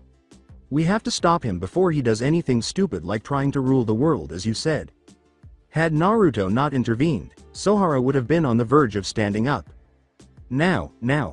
Although I am aware that Tomoki is a huge pervert, I believe that he is morally upright, so there shouldn't be any cause for concern. Well, it seems that you are not as familiar with Tomo-chan as I am. An average person wouldn't do the exact opposite of what that pervert does. For heaven's sake, he still snoops around in girls' locker rooms and on their skirts, and you think he won't ask that angel to make him king? I seriously doubt it. Yes, indeed. Naruto then grinned at Sohara and said, anyway, it's getting late, so you should head off to bed.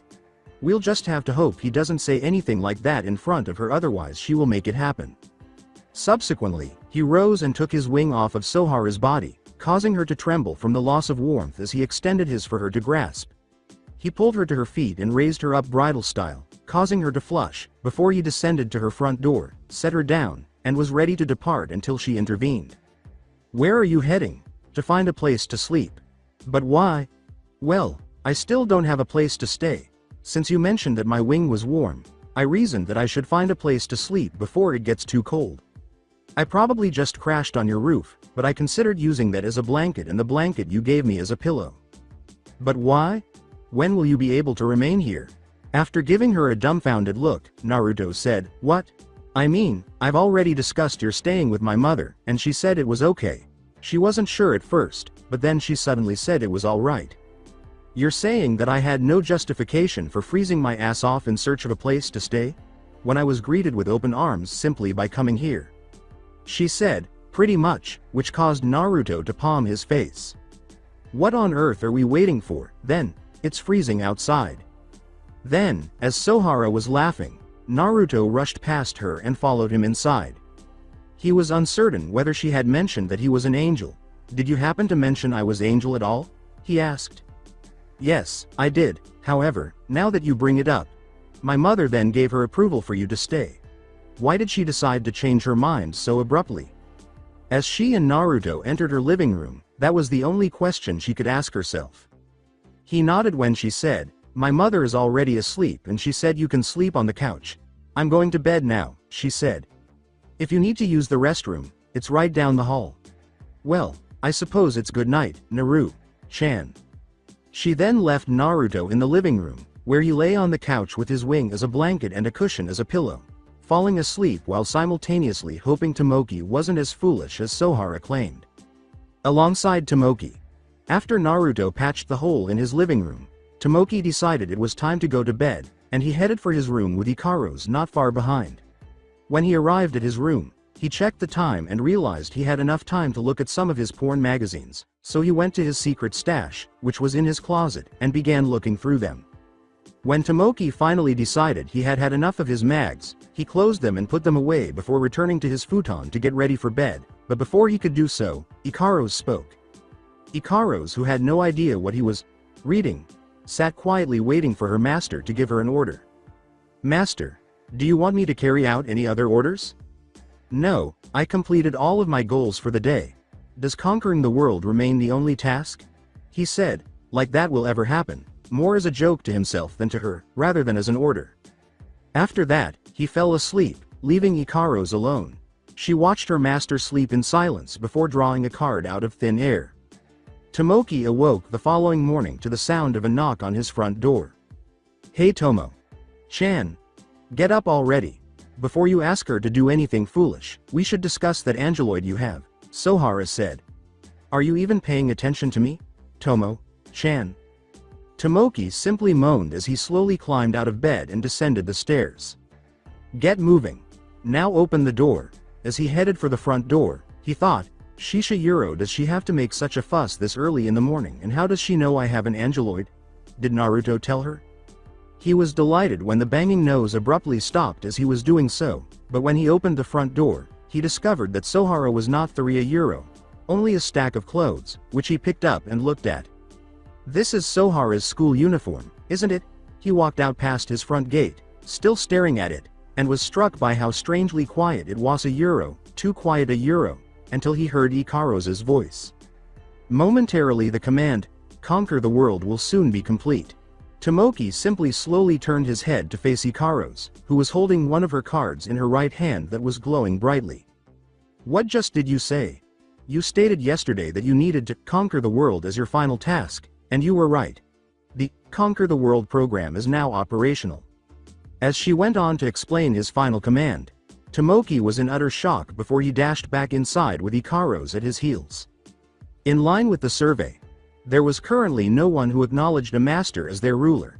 As a result, the program believed that the most effective approach would be to eradicate every human. Immediately thereafter, based on servant-master standards, "I'm going to create a completely new species of humanity, where the new ruler is the master." As she went over all of that with him, he was watching TV and discovered that everything Ikaru's had just stated was accurate. If humans didn't see him as their ruler, they were wiped out. "I was joking when I said that, and I didn't ask for this." He recalled what Naruto had told him at that point. "Be careful what you say in front of an angeloid. They can reverse an order, no matter what it is, just like what happened before, and they'll take almost anything you say as an order, even if you're making a joke out of it." Gosh, he was right. Why didn't I pay attention to him? Tomoki was so angry at himself that he fled his home while visions of the people he had seen in town flashed through his mind. He saw piles of clothing where people ought to have been standing. Realizing what he had done, he sat down on one of the park benches and gazed at the deserted park with Ikaru's standing directly behind him. All of his running eventually led him to a small park where a picture of his neighbor, Sohara, gradually faded from his mind. "It's true, a Euro, not a single human is left a Euro, and it's entirely my fault." He was at a loss for words. It was true that he was to blame for not taking Naruto's warning seriously, and as a result, he killed everyone on the planet. He claimed that he wanted to take over the world as a joke. "Master, I sincerely apologize. At first, I believed the command to mean that." Tomoki just stayed silent as if he was ignoring her, which made her believe she'd done something wrong. When she said, "If you desire a Euro, I can just be disposed of a Euro," a gun materialized in front of her. "I think that's a smart idea." He didn't bother to look at Ikaru's as he said, "This is just too much for me. I had enough of this crap." "Yes, a Euro, master." Tomoki turned to stop her as she said that, but what he saw made his eyes widen. Naruto was standing there, his hand on Ikaru's wrist, preventing her from shooting herself. He narrowed his eyes at him, and if it were possible, his gaze would have killed him. Tomoki sensed a dangerous aura emanating from the blonde angel in front of him, and that aura was aimed at him. "Didn't I warn you, a Euro?" Naruto said, his voice laced with rage. "To be careful what you say in front of an angeloid," he added. anticipating Tomoki's reply. Well, did I or didn't I? Tomoki exclaimed. Why? Yes a euro yes you did and I'm sorry, as he started to deteriorate in Naruto's presence. What am I sorry for? Eliminating your family, friends, and the entire human race. His words were like bullets piercing his body because everything he said was true and nothing he did would change it. Well, I got news for you, not to mention nearly getting Ikaros to shoot herself. Apologies won't make things better, it won't make things better.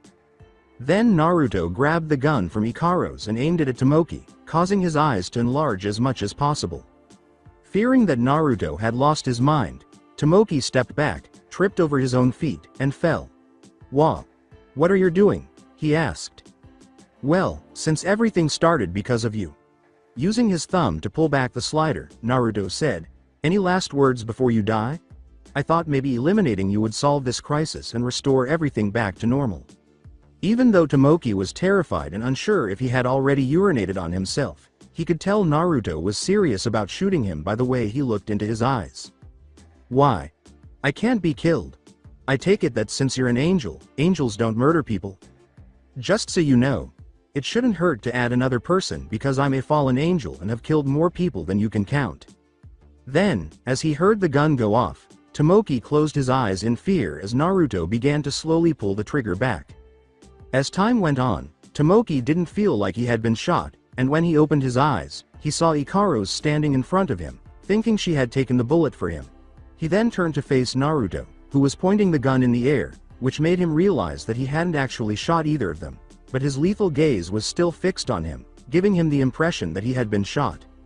Naruto threw the gun aside and forced his eyes to shift from Tomoki to Ikaros. Ikaros, please turn everything that transpired up until yesterday into a dream. You've got it. This is a direct directive from Uzumaki Naruto, the creator of the Uranus Queen. Before she spoke, Ikaro's eyes flashed green when he was done. It has been confirmed that Uzumaki Naruto, the creator of the Uranus Queen, gave the order to make everything that transpired up until yesterday nothing more than a dream. No more than 10 minutes will be spent on the procedure. Ikaros asked in a happier tone than usual, is that okay, Naruto? Sama? That is acceptable, yes. Begin the procedure as soon as you can. He looked at Tomoki with the same eyes he had used when he had finished speaking with Ikaros, who had started fixing everything right away. I suppose that I was mistaken when I assumed that you wouldn't do something like this. Before you did anything foolish like you just did, I should have heeded Sohara's advice and taken Ikaros from you. Tomoki was surprised to learn that Naruto could do such a thing, but he couldn't explain why he wasn't sure if he wanted to break up with Ikaros yet. If you could give Ikaros the order to make everything right, Tomoki asked, why did you look like you were going to shoot me? Not sure. Tomoki started to perspire when Naruto said, perhaps I was just curious about what it was like to shoot a gun. Are you serious? Just because you wanted to shoot a damn gun, I thought I was going to die. Maybe or perhaps. I really wanted to shoot you, but Ikaros was present, so I was unable to do so. Have you considered that? Once more, Tomoki was stunned to hear Naruto say that, but he became concerned for his safety when the blonde angel began to laugh. I'm kidding. I had no intention of shooting you. If you ever give Ikaros the order to commit suicide again, I just wanted you to learn your lesson, even if it means frightening you to no end. I will ensure that you regret your birth. Am I clear? As Ikaros finished speaking, Tomoki simply nodded and gulped.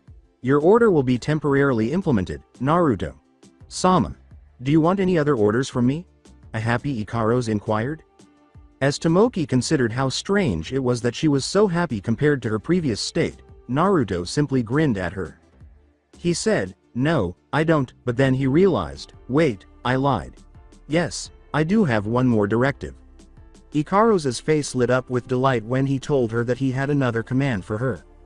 Then, Naruto. Sama, tell me what your next order is. So that, whatever it is, I can fulfill it.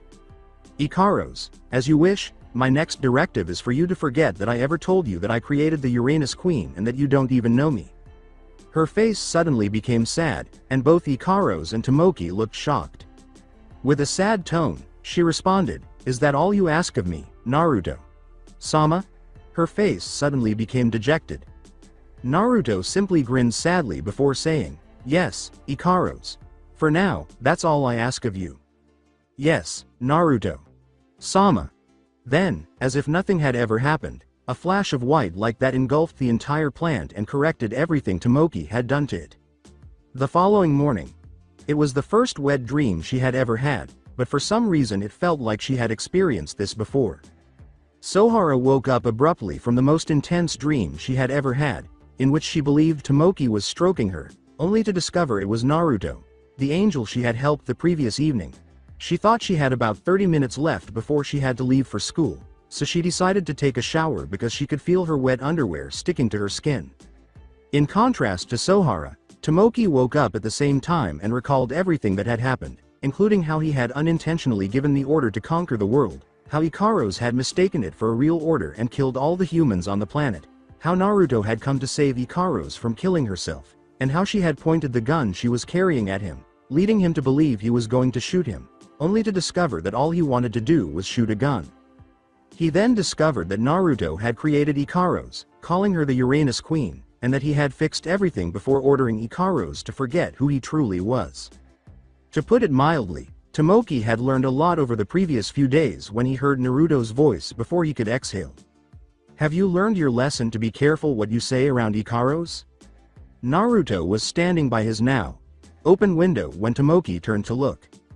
Tomoki answered, "You bet I did," then saw Ikaros seated next to him and recalled what Naruto had told him to do. "Can I ask you why you order Ikaros to forget Woyuro?" he started to say, but Naruto interrupted. Naruto asked, "Ikaros, would you please wait downstairs so that Tomoki and I can talk?" She nodded, then got up to go. Now that she was gone, Naruto started outlining the question Tomoki would pose. "The reason I asked her to forget I was the creator of the Uranus Queen was to protect her." "Keep her safe? What are you protecting her from?" "From a memory the two of us shared a Euro that scared her for life and is why she looks so emotionless now." Tomoki questioned incredulously, "What do you mean to tell me that the happy Ikaros I saw yesterday was the real Ikaros?" "Yes, before everything happened, that was the real Ikaros, but I'm not sure why she behaved that way. She looked exactly the same as she does now, and I haven't seen her in 400 years. Perhaps she reverted to her previous self after seeing me and activating the override program we had implanted in her. I told her to forget who I was because of this. I can kind of understand why you did it, but don't you think she ought to know?" "That's up to her, then. Until that day arrives, she can still discover for herself. For the time being, I'll let her be with you. If you don't make a mistake again, that is." Tomoki merely perspired, and Naruto laughed before turning to face the window. "Well, don't worry about Ikaros. I'll see you later. While you are at school, I will keep an eye on her." Tomoki was left alone when Naruto leapt out the window, and he collapsed back onto his futon while gazing at his ceiling. Is there any way my life could get worse? Later that evening, as Naruto sneezed while lying on Sohara's roof with his wing acting as a blanket, he thought, "Damn it, I forgot that ordering Ikaros to make everything a memory. That included what Sohara said about me staying in her house. And it's colder than last night," Naruto thought. As soon as he heard Sohara's window open, he jumped up and landed on her windowsill before she could ask if he was up there. His words caused Sohara to look shocked. "Please tell me your mother said it's alright for me to stay in your house because my ass is literally freezing out there," he said. "Yes, she did. She hasn't even told him yet, so she asked, 'How did you know?' Let's just call it a hunch." Sohara watched as he entered her room through the window, rubbing his hands up and down his arms in an attempt to warm them, and she went to her closet, took out an extra blanket, and handed it to him. "Thank you. You have no idea how frigid the weather was. In fact, I believe that some of my feathers began to freeze."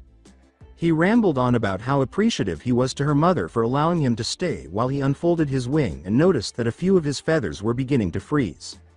His wing, on the other hand, had somewhat memorized it because she thought it was pretty, but then the question that had been bothering her in class came up. "Well, Naruto, you know how you entered my dream the other day to ask me to help free you?" she asked, attracting the blonde angel's attention. "Yes. How about it?" "Well, did you a Euro I don't know a Euro use it again anytime sometime this morning," she said, her face flushed. "I'm not aware of any." "Why?" he asked, thinking it strange that she would pose such a question. "Oh, I was just curious. In any case, your wing looks lovely." Knowing that she was attempting to shift the topic, Naruto simply laughed and said, "Now do you? In my opinion, it doesn't look attractive at all. Actually, it doesn't look pretty to me, but it does look badass or mysterious." After that, the two spent the rest of the evening conversing and spending time together. A week has passed since Tomoki's fateful day when, as a joke, he told Ikaros that he wanted to conquer the world, nearly eradicating the human race. The entire human race would be reduced to women who only met Tomoki's standards if Naruto didn't step in. To some, it might seem like paradise, but to one blonde angel, it meant that everything he had sacrificed so long ago would have less significance, and he would not allow that to occur. Even if it meant taking drastic measures, like killing the person who messed everything up. Someone had attempted to take over the world before and had persisted until they succeeded.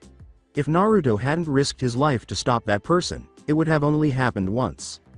Naruto knew all too well that sometimes drastic measures were necessary to put things right. You see, the moment Naruto moved into the synapse, even though most people wouldn't consider him a hero, the ruler at the time gave him an honorary angel and praised him for what he sacrificed, granting him wings to demonstrate his newfound affiliation with Synapse. There, he made friends with a blue-haired angel girl named Daedalus, who eventually developed into more than just a friend. Everywhere they went, they were inseparable and frequently mistaken for a couple, even though they had never seen each other that way before. The two spent their time together creating an angeloid, a concept Daedalus had developed. Before Daedalus dumbed it down for him, Naruto had absolutely no idea how to put together a program. To the extent that a monkey could comprehend her explanations, Naruto eventually grasped the concept to the extent that he was actually giving Daedalus instructions. Just the prototype angeloid that they still use today was developed over the course of 2 years, euro 100 to be exact. It took an additional 100 hours to correct the prototype's flaws before the first generation of angeloids euro, which acted as maids and simplified daily life for the Synapse people euro, were created. The first generation's inability to communicate or show emotion was its only drawback. The only two bugs they were unable to resolve were those two. Unexpectedly, only Naruto was able to sense their emotions and in some way comprehend what they were attempting to express. A man named Tenshi, who was the ruler's son, noticed their diligence and asked if he could join their small group. Since she had a thing for the blonde angel, Daedalus was initially dubious and didn't want to show anything she made to anyone other than Naruto. But Naruto assured him that it would be okay because he was sometimes a good-hearted person. He had to convince Daedalus first, of course, since she was unable to refuse him for some reason. That would turn out to be their biggest error. Similar to Naruto, Tenshi struggled to grasp the concept of designing an angeloid, but with the assistance of Daedalus and Naruto, he eventually grasped it well enough to be on an equal footing with Daedalus. They were able to make more progress and develop the designs for a new class of angeloids with his assistance. This time, it took half as long to build not one, but two prototype angeloids, repairing the bugs that prevented them from speaking or expressing emotions. Because he modeled the prototypes after the legendary creatures, Naruto also called them Harpies and Type Gamma. Additionally, he programmed them to be sisters because he wanted to do so because the other angeloids all treated each other like sisters and hoped that they would do the same to each other. Providing them with weapons was one thing that Daedalus and Naruto disapproved of. Tenshi clarified that it was a precautionary measure so that they could defend themselves if the surface dwellers ever discovered where they were. Because the only person with any actual fighting experience was Naruto. Naruto was, in fact, the only angel in the entire Synapse who regularly trained to improve his abilities. When they became angels, the other angels who were previously quiet remained silent. He could tell Tenshi had a different plan for them, so he watched him closely even though he understood why he would only use them as a safety measure and leave it alone. Naruto spent the most time developing the prototypes, so he was the one who took care of them after they had fixed the remaining bugs. During his time with them, he discovered that they behaved exactly as he had programmed them to, and he enjoyed it when they would play fight for his affection while constantly requesting orders from him. Additionally, he discovered that they were acting more humanely when they began to act strangely around him, such as becoming uneasy when he looked at them or staring at him for too long when he was shirtless, and so forth. They began to feel that there was a problem with their system whenever they were around Daedalus after he told him.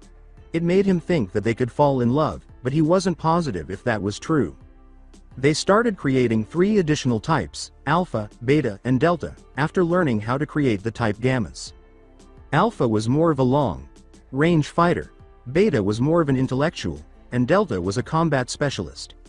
Each of them had their own special qualities. Each had a specialty, but it came at a price. Alpha lost the ability to express emotion when they gave her long-range abilities. Beta lost her combat skills, and Delta, well, she lost nothing but her brain a euro. That is, she became a fool. Despite their flaws, Naruto taught them to support one another in order to hide their shortcomings. He turned them into an unbeatable team after years of training, and even he was challenged. The 3 new Angeloids were created by Daedalus, who also created their weapons. She gave each of them a core, though, which is the one thing she kept from Naruto. He created a core, which he chose not to install in them since he was aware of the potential it contained. However, she did so. He lost his temper with her when he learned about it and told her what would happen if something went wrong. They discovered that the Angeloids would not work properly without it when they attempted to remove it, making them understand that the core now functions as their heart and that removing it would prevent them from being the Angeloids they were intended to be.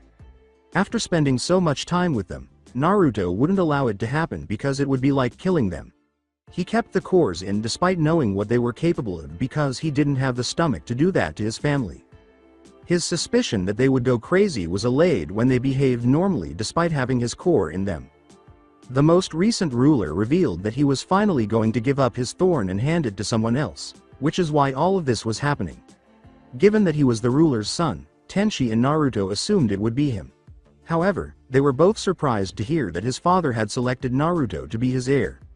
His father simply responded, "Becoming a ruler is not chosen by one's blood but by the people he would be protecting," when he questioned him about his choice. However, Naruto questioned him about why he picked him over his own son. The ruler went on to tell him how the people of Synapse respected him and knew that if something negative happened to Synapse, it would be him. He picked Naruto over his son because he would stop at nothing to keep it safe. Naturally, Tenchi didn't accept that and insisted on taking Naruto's place as ruler, but when his father finally gave him his word, he gave in since he knew there was nothing else he could do. As a result, Naruto succeeded him as Synapse's ruler, and the populace continued to lead contented lives. He did, however, experience a few minor issues while in power. For example, those who would sneak down to the surface to observe the surroundings or pull practical jokes on the surface inhabitants. In one instance, a hunter spotted and shot a male angel's wing after he ventured to the surface. Fortunately, a young woman discovered the male angel and nursed and cared for him after the hunter failed to capture him. When Naruto eventually located the male angel, he discovered what had happened and became angry that he had gone to the surface, but he was also thankful that he was safe. He offered to take the male angel back to Synapse, but the angel declined, stating that he would prefer to remain on the surface than return. Naruto was about to question him about what would influence his decision when he saw the way he gazed at the woman and knew he was in love. The fact that a surface dweller would fall in love with an angel was shocking because most of them would attempt to murder them. He wasn't sure if that woman truly loved him, and it was his responsibility as a ruler to keep his fellow angels safe. Naruto had to verify whether this love was genuine because if it wasn't, he would have to remove the woman's memories of their time together and of ever meeting the male angel. He was shocked to discover that they truly loved each other, so Naruto used his authority as ruler to remove the male angel's wings and tell him he was free to remain with the young lady. He would be unable to return to Synapse as a result of his choice. The man was deeply appreciative of Naruto and acknowledged his understanding. As word of his choice circulated throughout Synapse, it inspired other angels to descend to the surface in search of a love interest. However, it only created widespread panic on the surface, leading surface residents to believe it was a sign of the end of the world. Then, Naruto had to decide whether to go and get them himself or leave the angel who had left Synapse. Naturally, he decided to get them back and left Synapse with the Gamma sisters, Alpha, Beta, and Delta as backup. He saw that his fellow angels were being attacked and killed by the dwellers when he descended to the surface. He made the most important choice of his life there. He told his angeloids that he would have to kill the surface dwellers in order to save his people.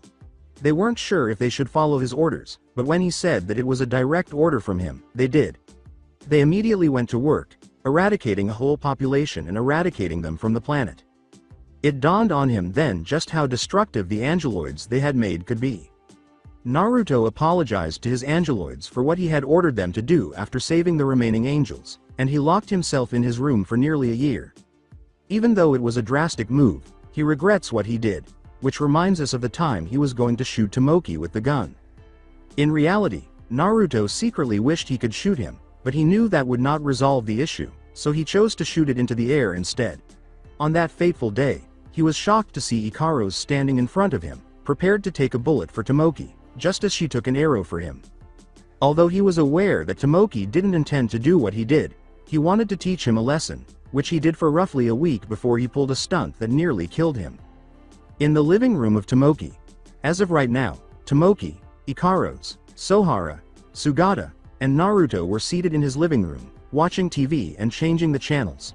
He had just finished the breakfast Ikaros had prepared for him when a white-haired boy wearing the same school uniform began to eat it.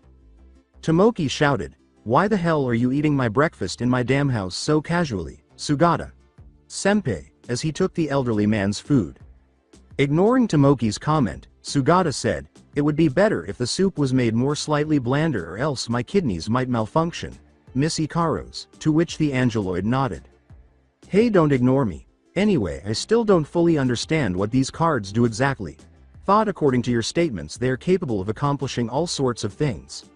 Sugata turned away from him once more and held up one of the cards Ikaros processes before saying, "Care to explain it on more time?" After nodding, she produced a handful of cards that resembled Sugata's before doing as he requested. "Yes. According to the local definition, these cards would be similar to what you all call a transportation device. They will assemble automaton via synapse based on the current needs. However, unlike the current generation of cards, each of these cards can only assemble one type of automaton." "Meaning a euro what?" said Tomoki. "It means that whenever you use one of those cards, whatever device you ask it to turn into stays that way forever. Take that conquer the world device you asked for on accident, which is now a figment of your imagination. When you asked for it, one of Ikaros's cards became a device capable of complying with that order, and if it were still here, you would only be able to use it to conquer the world. Luckily, it doesn't exist anymore," Naruto said without bothering to look at Sugata and Sohara to look at Tomoki. Tomoki turned away from them and said, "What? I didn't mean for her to make one. It just sort of happened." After adjusting his glasses and getting to his feet, Sugata said, "So you're saying that each card responds to only one ability then?" "That about sums it up," said Naruto in a detached manner. Sugata pointed to the card Tomoki was holding at the moment and asked, "What ability does card have? Then what about this card?" Everyone's eyebrows, with the exception of Ikaros, went up when Naruto turned and glanced at the card in Tomoki's hand. Before going back to watch what was on TV, he only said, "That card? Well, a euro, let's just say it's perfect for Tomoki." "Perfect for me," Tomoki thought, attempting to understand why, while Sugata merely watched. Sugata said, "It might be a trap waiting to be sprung," as Tomoki's perspiration began to fall. "You're probably right. It just might end up like the conquer the world device I made." As those two conversed, Sohara noticed that it was well past the hour when they ought to have departed. "It's already this late. If we don't hurry up now, we'll be late for sure." After saying those words, the three students rushed out of Tomoki's house, heading for the door to put on their shoes. Instead of staying at home with Naruto as she was supposed to, Ikaros followed closely behind them without their knowledge. Naruto managed to locate something on TV after they had left, put the remote control down, and said, "Hey Ikaros. Could you bring me something to drink?" He waited for a response, and when he did, he turned to discover that he was the only person in the room. Dang it, she did it again. He got up, went outside, and flew in the direction he knew she would be going because he knew exactly what she had done. At Sorami High, while Sugata rode his bike, which Naruto somehow managed to retrieve from the man-eating tree on Sakura Hill, Tomoki and Sohara managed to arrive at school on time by running the entire distance. They were so preoccupied with making it to school on time that they failed to notice Ikaros was following them all the way. A hot pink-haired girl with two long pigtails flying in a very revealing outfit caught everyone's attention, attracting unwanted attention. All of the boys had nosebleeds from seeing a gorgeous angel from heaven in front of them, and the girls were unsure of what to think. Sohara didn't realize Ikaros had followed them until she turned to face Tomoki again, and by then, Tomoki realized that everyone was staring at him from far behind. Ikaros was floating right behind him when he turned around. Ikaros, what the hell are you doing? You were supposed to stay at home with Naruto. Not follow me to school, again. But master, you didn't order me to stay at home this time. Therefore, I figured you wouldn't mind if I followed. As she continued to float, he remarked, are you stupid or what? It's common sense for you to stay home, and if you didn't know, most people don't have wings and fly. In order to get everyone to stare at him, Naruto flew towards the school and said, hey, there's no need for you to call her stupid. She is only doing what she's programmed to do, so if I ever hear you call her stupid again, I'll show you which one of you is really the stupid one. Now it was the girls' turn to go crazy. They all had dreamy expressions on their faces when they saw the angel with the blonde, spiky hair appear in front of them. They all agreed that it looked attractive in its own right, with a mysterious black wing. He wore black pants and black shinobi sandals with an orange muscle shirt that was fitted to prevent his wing from ruining it. Naruto Sohara felt a little envious and wanted to karate chop the girl as her eye was raped. She became aware of her feelings at that point. As she watched all the other girls fix their gazes on Naruto, she thought, am I feeling jealous? But Tomoki spoke before she could discover if she was. Naruto, what are you doing here? He glared at Tomoki to demonstrate his point, causing the boy to gulp before grinning. Getting Ikaros, of course, and I meant what I said. Call her stupid one more time and I'll show you which one of you is really stupid. Now Thina Euro, why don't you and Sohara head on in while I take Ikaros back home? Tomoki turned around and walked over to Sohara, saying, sounds like a good idea to me. Come on, Sohara, you heard the angel. Let's get going before he makes me do something really stupid. He turned to face his childhood friend, who was attempting to determine whether or not she was jealous as he shoved her away from the large group of students and toward the school. When Naruto looked around, he noticed a variety of boys and girls staring at them, and it began to irritate him. Although he was aware that the girls were ogling him, it was the boys' attention on Ikaros that disturbed him. However, they weren't just staring at her, they were staring at what stood out the most, her breast, and it was staring to tick him off. Hey, don't all you have somewhere you need to be? I know their breast, but come on, it's not like you don't see them every day. Ikaros stared down at her own breast, not understanding what Naruto was trying to say.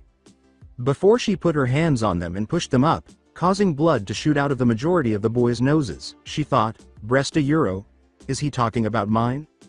When Naruto saw this, he immediately turned to face Ikaros, blushing slightly as he watched her play with her possessions. He grabbed her by the wrist and began dragging her away from the group of unconscious boys due to blood loss. Ikaros, what the heck are you doing? Stop that, he said. As the blonde hunk left them with a pink-haired beauty, the girls groaned in disappointment and pondered whether they would ever see him again before going to class. They returned to Tomoki's house shortly after Naruto left the school and persuaded Ikaros to stop playing with her chest, in which he could at last eat and resume watching TV. Naruto felt sorry for Ikaros as they strolled side by side and noticed that she was upset about not being able to stay with Tomoki. You really wanted to be by his side, didn't you? Ikaros merely glanced at Naruto before turning back to observe the villagers as they walked to their destinations. She paused at the line, yes, when I'm by master's side if fila euro. It seemed as though the word was missing from her data, leaving her unsure of what to say. Happy. He could tell she didn't understand the meaning of the word by the emotionless way she turned back to face Naruto when he said that. Happy? What does happy mean? Happy is when something that makes you feel good inside, and was probably what you felt when you're by Tomoki's side, he said. So it's something that gives you a positive inner feeling? Does master make me feel good inside? She thought but still couldn't comprehend it. So if it's something that makes you feel good inside, then it's the same as when you eat ramen. I guess you can say that since ramen does make me happy, but there are many other different things that can make someone happy, Naruto said, raising an eyebrow before laughing. Like what? Well, a euro, let's see, a euro, it can be when you find something you lost or remembering something you've forgotten a long time ago. There are many other, but it's too long to list. As they walked, Ikaros turned away and began to gaze at the ground, giving Naruto the impression that she was attempting to solve the problem. She simply reiterated what Naruto had said when she said, so happy means when you feel good inside, You find something you lost or remembered something you forgotten a long time ago. Just how eating ramen makes you happy. He then sighed, realizing that there was no use in trying to explain what happiness meant given her current state, but he stopped walking when he noticed a ramen shop off to the side. I can see we are getting nowhere with this. Well, speaking of ramen, I have enough money for two. Do you want some? Are you getting it because it makes you happy? He grinned and shook his head. Yeah, I'm getting ramen because it makes me happy, or it's because I'm hungry, he said. Just follow me. Weary of attempting to define happiness, he took her into the ramen shop and walked over to the counter, where he took a seat with Ikaros at his side. Give me one large miso ramen with extra pork and get her a regular one. Ikaros kept trying to understand what happy meant as they sat there waiting for their orders to arrive, but she was unable to do so before she could think of a response. She glanced at the fish cakes in her bowl of ramen as the chef positioned it in front of her. Naruto had already started digging in his before she said, "Na euro rui euro 2?" while she kept staring at it. With his mouth full of ramen, he turned to face Ikaros when he heard his name and noticed that she was looking at a piece of fish cake in her bowl. He squinted as he tried to determine whether she was referring to him or the fish cakes by their name, which is Naruto. Na euro rui euro 2? Na euro rui euro 2? He spoke up as she continued to recite the name in syllables. He pointed his chopsticks at her before continuing to eat his ramen. Yeah, there's Naruto's, but don't go mixing that with my name. When you think of my name, just think of Maelstrom, not fish cake, understood, he said. Ikaros, however, ignored his words and kept saying his name. Na euro rui euro 2? Narua euro 2? Naruto? Naruto? Naruto? Naruto? She persisted in saying the entire name, causing the chef to raise an eyebrow before approaching Naruto. The chef asked, "Hey, is she going to be alright?" But Naruto ignored him and kept a close eye on Ikaros. He saw her lips tug in what appeared to be a smile each time she said his name, or the fish cake's true name, which made him realize what was going on. So, it's finally begun. Before he finished his ramen, he thought, I wonder if it's the core, my core, Daedalus installed that's causing this to happen. The classroom of Tomoki. Tomoki was not paying attention in class, which is what he does best. His head was resting on his arms as he considered Naruto's remarks regarding the card he was carrying in his pocket. What did he mean when he said it was ideal for me? Does it possess a perverted ability of some sort? That would be fantastic if that were the case. He was so preoccupied that he didn't hear Sohara calling his name or the bell ringing. Sohara finally got Tomoki's attention when she said, Tomo-chan, I said let's go home. Are you even listening? Huh, did you say something, Sohara? I said let's go home. You know there are more important things than daydreaming. He said, at least I don't get karate chopped in my dreams, which caused Sohara to raise an eyebrow. She asked, what was that? I didn't quite catch that. Do you mind repeating it for me? Which caused Tomoki to start perspiring frantically before she continued. Fearfully, he said, I said don't you have the student council meeting to go to, as if you were going to be slashed in the head. No, the third-year upperclassmen are taking their exams, so we have a break until they're done, but anyway. We should stop by a shop and a couple of cold drinks, she replied with a grin on her face. We should also get one for Naruto and Ikaros too, but something tells me that they already got something on their way back to your house. Who cares, we should still get them something. Tomoki simply shook his head, got up, and followed an ebullient Sohara who was urging him to hurry as she hurried to the door. If you rush around too much you're gonna slip and fall. He then heard Sohara yelping before she fell, which caused Tomoki to shake his head. As he turned to face his awkward friend, he noticed something very unchecked. Her underwear. It featured a puppy design and was swiftly turned away, but not before Sohara turned around and covered her face with a huge flush as she gazed at Tomoki. She got up and brushed herself off after Tomoki simply shook his head when she asked, did you see it? That's good to hear, a euro? Tomoki just considered Sohara's choice of underwear as she kept dusting herself. It still amazes me that she wears underwear with images on it. She's no longer in elementary school, so I imagine she would dress more lacy or in all white with a tiny pink ribbon on the front. Not that kitty stuff, but panties like that. He kept thinking about what other types of underwear Sohara ought to wear. He didn't hear the girl scream, but he looked to see what it was when he saw something zip past his face. only to notice what appeared to be Sohara's identical underwear. After rubbing his eyes to make sure he wasn't seeing anything, he recognized the underwear as Sohara's when it didn't disappear. He noticed that his neighbor was looking at Tomoki with a huge flush on her face while frantically attempting to hold her skirt down with both hands. When she asked, "Tomo-chan, what's that glowing in your pocket?" he looked down at his coat pocket and noticed that it was glowing. "Don't tell me." As he took the card from his pocket, he thought, this card was what made her panties fly. This is absolutely fantastic. But as soon as he saw Sohara's hand poised to cut him, his excitement vanished, and the next sound the school heard was her hand striking his head. Sugata was the only person in his own club attempting to feed some Venus flytraps an octopus-shaped hot dog in his still, empty clubroom. He was eager to try, but his door opened unexpectedly to reveal a furious Sohara, who dragged him out into the hall and shut the door behind him. "Why, you ask?" "Well, I don't even know the answer." He saw Tomoki there, looking battered and mumbling something about his panties coming off for no apparent reason. He could see that Tomoki had done something improperly because what he was saying made no sense at all.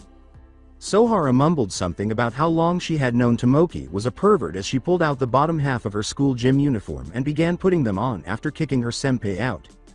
For some reason, her uniform stopped when she reached her mid-thigh and began to shake before abruptly taking off, causing her to collapse as her uniform abruptly flew out the window, leaving her stunned, before she got to her feet and picked up a pair of trousers.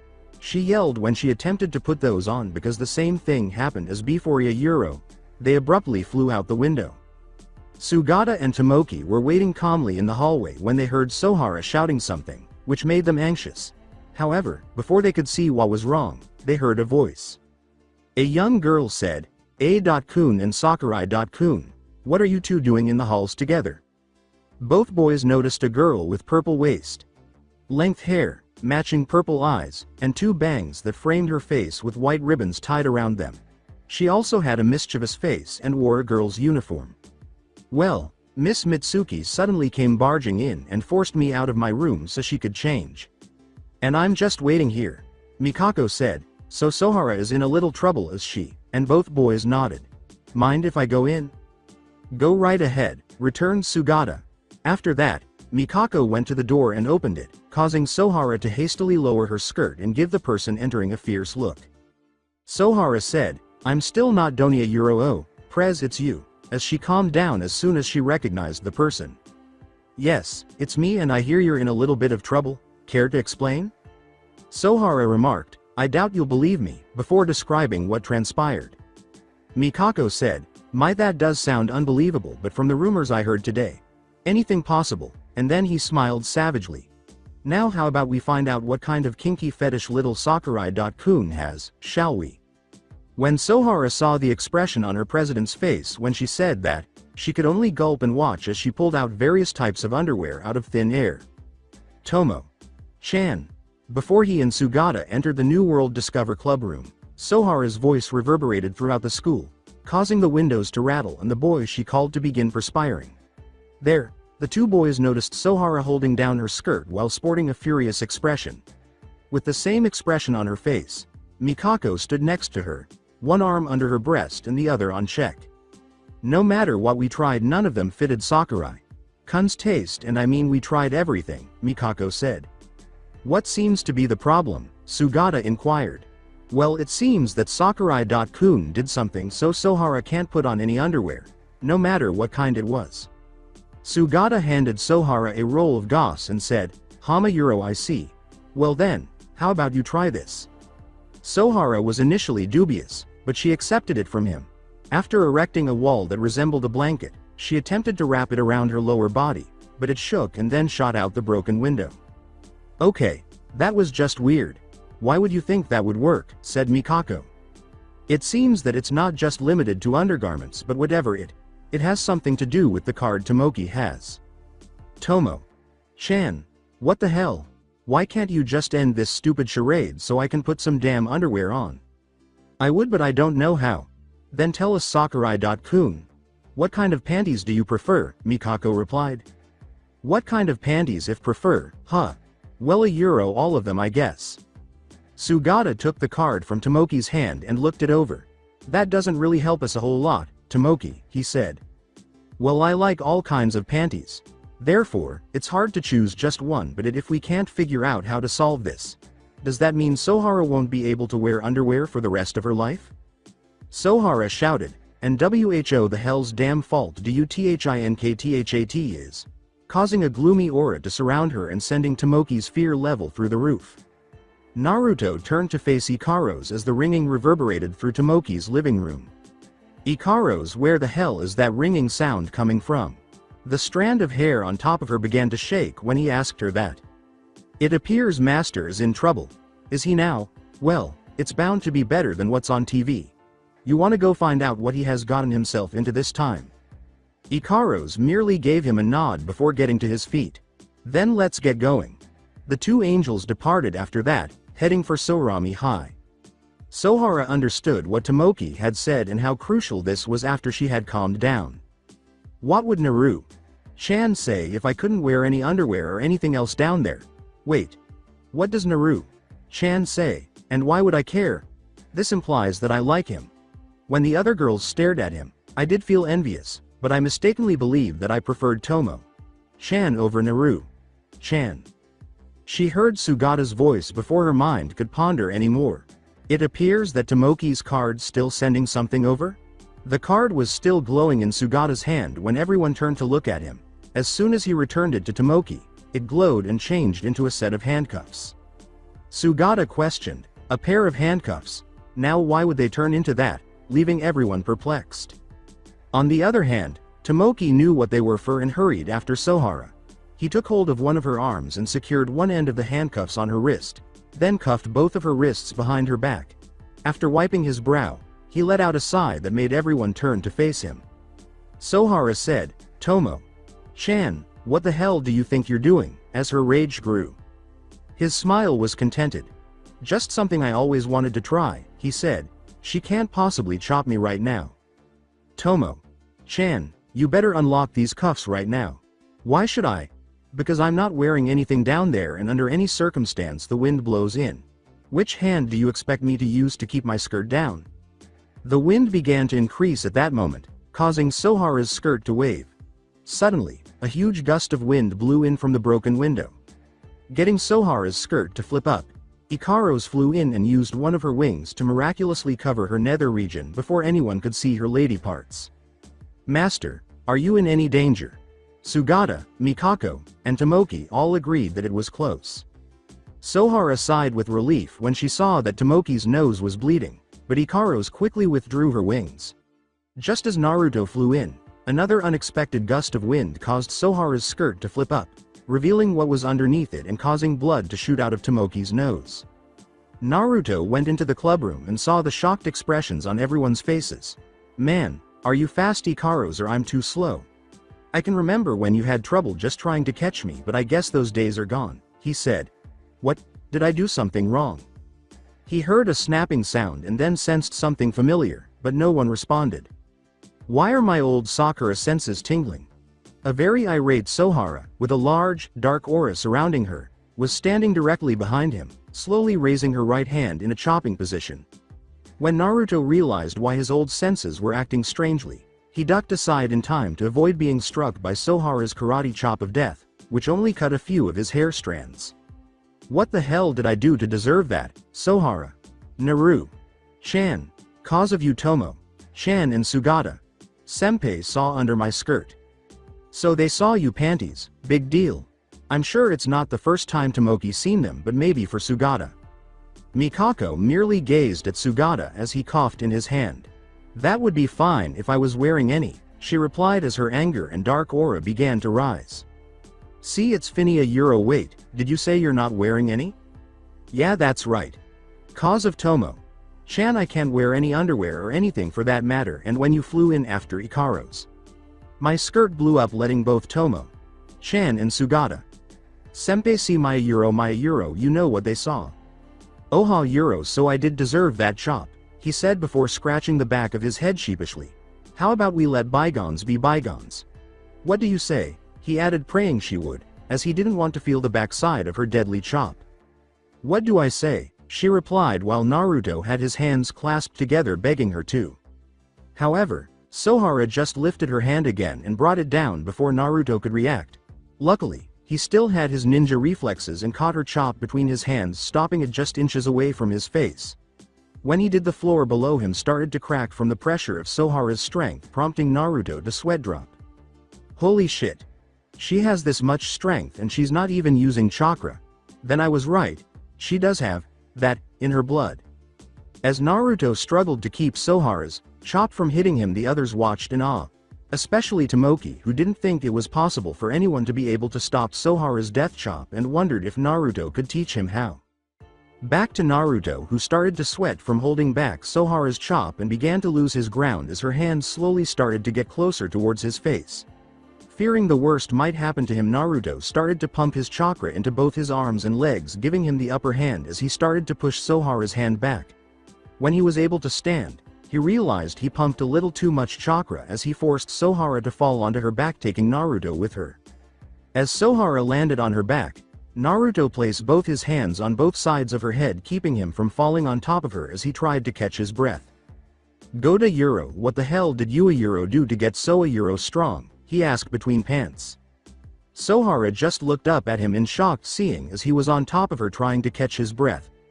What made it worse was she could feel his right leg between hers and it was a little too close, causing her legs to spread. As they continued to stare at each other, Naruto realized how pretty Sohara's eyes were up close and found he couldn't look away.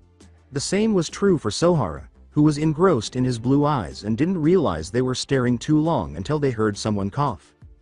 Mikako's words, "I'm sorry to break such a touch scene, but we still haven't solved you little problem, Sohara dear," caused the two to break out in tears.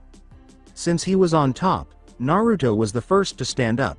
He extended his hand for Sohara to grasp, and when she did, he pulled her to her feet. Naruto said, "Sorry about that," and Sohara shook her head. Sohara said, "No, it was my fault," but Tomoki spoke before anyone else could respond. His question, "You have to teach me how you did that," attracted the attention of both Sohara and Naruto. "What?" answered Naruto. Tomoki got down on his knees and clasped his hands together, making Naruto start to perspire. "Don't what me? You just stopped one of Sohara's death chops. I thought that was impossible, but here you are living proof that someone can, so please. Teach me how you did it, I'm beginning you," he said. "Sorry Tomoki, but I can't teach you. It's impossible unless you had chakra, but there's no chance of that ever happening." "Chakra? What the hell is chakra? It's too complicated to explain, but to dumb it down. It was what I used to stop Sohara here's death chop, and like I said, there's no chance of you ever getting it. So all I need is this chakra you're talking about and I'll be able to stop Sohara's death chop," Tomoki reiterated, disregarding Naruto's statement that he couldn't obtain it. "Metaphorically speaking, yes, but again you won't be able to get it." Tomoki turned to face Ikaros with a serious expression on his face, ignoring Naruto's attempts to explain why he wouldn't be able to acquire chakra. "Ikaros, I order you to get me some of this chakra that Naruto speaks of on the double." Then Ikaros produced one of her cards and held it before her. "Yes, master." The Ikaros card then started to glow, and two items on the ground materialized in a matter of seconds. Upon examining the items, the group noticed a gold humanoid statue with a flagon-headed figure and what appeared to be a sun on top of what appeared to be a stick of chalk. "Here you go, master. I have successfully transported you what you asked for, one chalk and one raw." "That's what chakra looks like," to which Tomoki replied incredulously. "Well, if you pronounce it, it does sound like you say the word chalk and raw as in the Egyptian sun god," Sugata clarified. Naruto said, "Now wasn't that nice of her, Tomoki? She followed your order and gave you some chalk. Raw. You should thank her," which caused Tomoki to raise an eyebrow. Tomoki yelled, "Like hell I will. This isn't chakra. It's only a stick of chalk and some dumb gold statue," leading Ikaros to believe she had committed another transgression. "Did I not do what you asked, master?" Tomoki started to say, "You damn right you did. I didn't ask for a piece of a euro. Oomph." But Naruto punched him in the ribs to cut him off. Naruto said, "Of course you didn't, right Tomoki," before turning to face the individual who was supporting him. After saying, "Why? Yep, you did a perfect job, Ikaros," he gave her the thumbs up to confirm that she had. Sohara said, Can we get to my situation now, as she, not Tomoki, was in need? Tomoki said, that's right, and stood up as if nothing had happened. Ikaros, I need panties now. As you wish, master. I will collect panties from a 100-mile radius. Every girl in the school felt their panties magically vanish and reappear on top of Tomoki when Ikaros held out another card that began to glow. Mikako felt her panties come off her nether region, sending a chilly breeze beneath her skirt, indicating that she was not even safe. So a euro warm and moist, before anyone could take action, Tomoki was unsure whether he should be happy or afraid that every girl in the school had piled warm, wet underwear on top of him. Tomoki's eyes welled up with tears as he watched the heap of lovely underwear fly out the window after suddenly beginning to move on its own. He also recalled an old memory of him and his grandfather discussing a flock of geese while out on a boat. That he ought to shoot its ass when the first one takes off. He didn't have the energy to shoot a pair of panties, but when he returned from his brief flashback, he saw Sohara's underwear flying away, assuming that was the first one up. As if he could in any case. Before he knew it, Sohara Karate had already cut his head, sending his face to the ground. When he spoke, he turned to face Sugata. It appears that the only way we are going to solve this little dilemma is to find a pair of panties that Tomoki would like Miss Mitsuki to wear. For some reason, when Tomoki saw Miss Mitsuki's panties, it wasn't to his liking, and if she doesn't wear the ones he likes, they will shoot off. Mikako said, so you're saying that all we have to do is find out what kind of panties Sakurai-kun prefers and this whole mess will be done, and Sugata nodded. Well, since none of my ideas worked, we'll just have to go and buy every kind of panties there is. That's probably the most efficient and easiest way. Mikako said, okay then. Sakura-kun, if you would, and extended her hand to Tomoki so that she could receive something. He said, what, glancing at her hand. Your wallet, that's what. My wallet. Why the hell do you need that? Since this whole thing is your fault, it's only right that you buy the panties that Sohara needs to wear. Like hell. If she wants to wear panties again, she can go buy them herself. Tomo-chan, Sohara said vilely, causing the poor boy to perspire as he turned to watch the shadowy aura begin to envelop her. Tomoki handed Mikako his wallet and said, so it was my wallet that you wanted, right? Mikako then added, now then. I'll be taking Miss Pink Hair Angel over here with me to buy the panties, and since you're so lovey-dovey with Sohara, you can take her to Sakurai-kun's house and wait for us there, which caused Sohara to flush and Naruto to raise himself an eyebrow. And remember, Sohara dear, don't do anything I would do. What do you mean by that? Sohara answered. Mikako smiled savagely before uttering the words, nothing a euro, nothing at all. Naruto immediately thought of a long ago purple-haired woman when he saw that smile. Enko? Mikako then looked at Tomoki and Sugata. You two follow us. You can carry the bags. After saying their final goodbyes, they departed, leaving Naruto and Sohara alone. Then, still holding down her skirt, Sohara turned to face Naruto. So I guess we should get going then, huh, if you insist. Following that, Naruto approached her, put his right arm on her lower butt, and raised her up so she could put her arms around his neck. Wah! What are you doing? When he put his arm on her butt, Sohara was flushed and about to stop him, but he had already lifted her off the ground. Just wrap your arms around my neck. That way you have a better grip. She responded. Grip for what? Her face growing redder by the second. Since they were alone and she was without underwear, all she could think was that Naruto would take advantage of her. The more she considered it, the hotter her breath got and the more she felt like a woman. She did, however, realize what Naruto was doing when he spoke. It's so you won't fall when I'm carrying you when we flying back to Tomoki's place, and don't worry about your skirt flapping in the wind. I placed my arm there so it would hold it down, but even if it flapped, we would be flying in the air so nobody would see anything anyways. Oh, she only said that before acting on what he had suggested. He made Sohara tense by asking, where are you thinking of something else?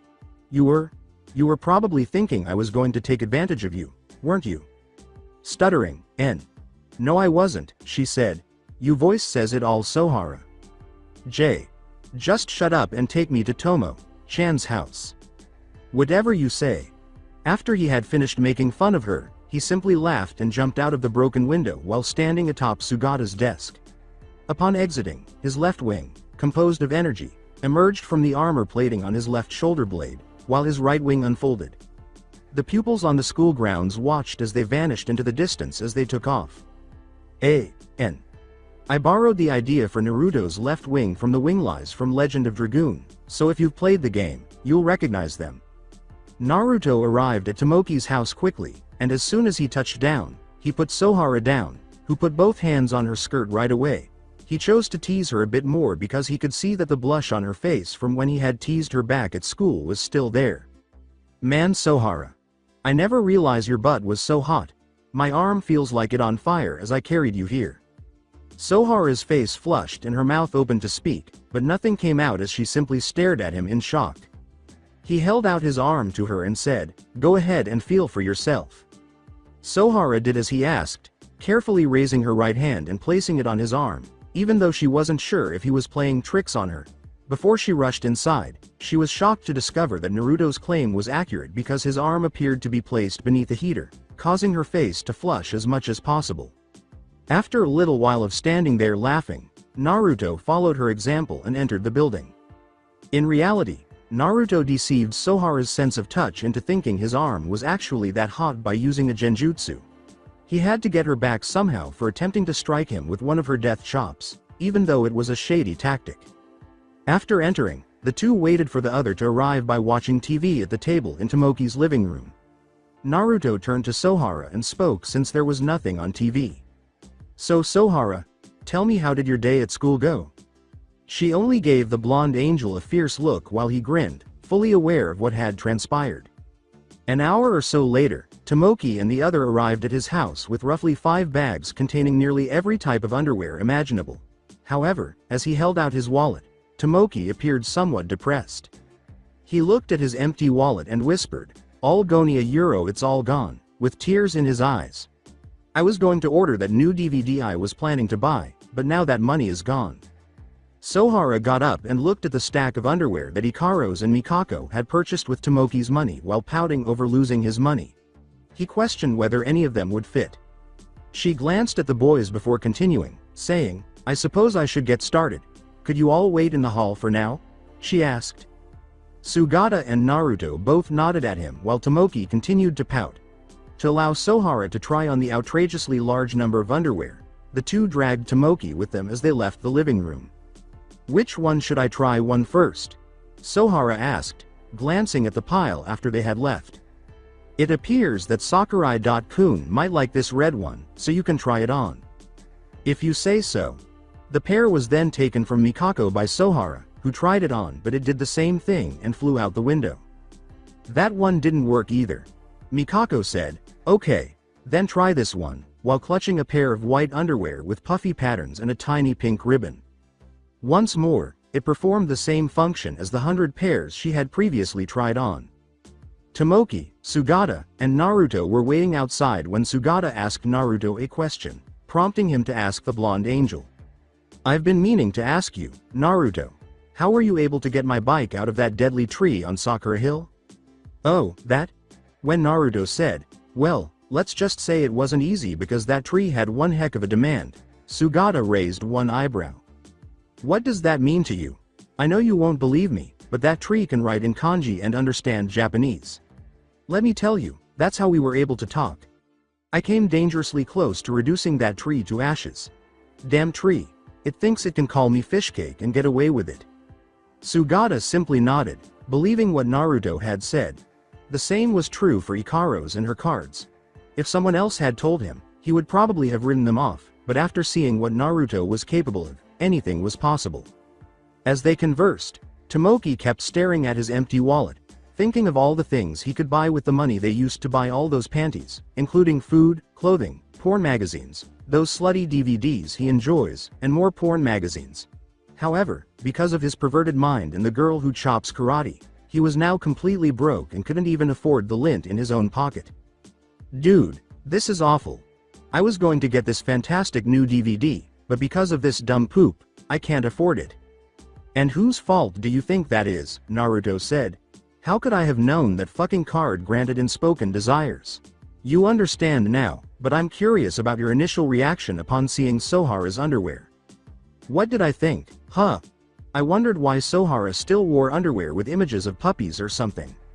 Why can't she dress more like an adult since she is no longer a little child?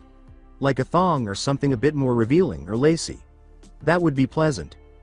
As soon as he finished speaking, Naruto imagined what Sohara would look like in a thong, but he immediately set that thought aside and concentrated on finding a solution to the predicament Sohara was in. So, when you saw her underwear at school, that was all you could think about? Are you certain that nothing else was present? Now that I consider it, since I detest dogs, I instantly didn't like them when I saw the puppy wearing her underwear, but I'm sure that has nothing to do with this circumstance. Naruto thought, so he hates dogs, huh? So if there were any other design, I take it that you wouldn't mind if she wore them? Yes, I guess I did. Why are you asking? Naruto simply grinned and said, oh, it's nothing, in response. I believe I have figured out how to get out of this mess. Really? So how? He told him, let's just wait and see if any of the panties Sohara tries on works first, which caused Sugata and Tomoki to raise an eyebrow because even he was unable to come up with a solution. The three of them entered the living room as Sohara's voice reverberated throughout Tomoki's home as they concluded their conversation, informing them that none of the underwear she had tried on fit. Tomo-chan, all of the underwear in this pile didn't work. What are you dealing with? I'm not going to be a commando for the rest of my life, so what kind of underwear do you want me to wear? Sohara said, causing her ebony aura to emerge. Remembering the conversation he and Naruto had just had, he was terrified for his life for what seemed like the third time today. Wait, Sohara? Naruto claimed to have a possible solution to this mess. A pair of white panties with a bear design on them were pulled out of the bags on the floor by the aforementioned angel, who then turned to face the group of people staring at him. Why did you not give this one a try? We assumed it wouldn't work because it was similar to the one that initiated the whole situation, but that isn't the point at this time. Are you telling the truth? With hope in her brown eyes, Sohara said, you figured out how to solve this mess. That's fine, but only after I tell you. Put this one on first. But what's the point if you know how to put an end to this? Just try them on Sohara. After that, Naruto grabbed Tomoki by the shirt collar and dragged him out of the living room, with Sugata trailing behind. Even though Sohara was certain that the panties would not work, she tried them on anyway because Naruto would be able to clean up this mess faster if she did it quickly. Why the hell didn't you just tell her how to fix this crap? Tomoki asked, tearing out of Naruto's grasp as soon as they returned to the hallway. Since I don't have the same chakra as you, she was on the verge of chopping me again when you saw her in there. I'm powerless to stop it. Just keep an eye on Tomoki. Everything will temporarily end. Just as Sohara was speaking, Naruto said that and then fell silent, causing Tomoki to halt his little outburst. It didn't take off.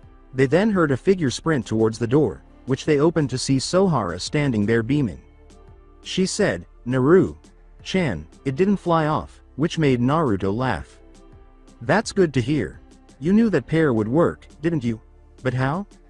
He got sweat drops from Sohara, Sugata, and Mikako as he explained. Well, that's because Tomoki here has a secret fetish for girls who still wear little kid designs on them. That's how I knew they would work, as Tomoki looked on in shock. I so do not. But then why did my original pair with the puppy design come off? That's because Tomoki hates dogs. After he said that, Tomoki saw Sohara's eerie aura once more and felt a murderous aura directed at him. Ah, come on Sohara. Haven't I been through enough abuse today? As Tomoki took a few steps back, Sohara said, all this happened because you hate dogs, and he moved a few steps in his direction. She lifted her hand to chop Tomoki, but Naruto grabbed it first, forcing her to turn to face him. Sohara, I think he's had enough for one day. Besides, if it wasn't for Tomoki using his money to buy all those panties, you would still be going commando. She looked at her childhood friend after hearing him say that and realizing he was correct. Thanks, Tomo-chan. Sohara grinned as Tomoki's face took on a smug expression. Well, it's about damn time I get some thanks around here. I did spend all my money on those damn panties and I couldn't even keep them because they all flew away. Naruto responded, Uma Euro Tomoki.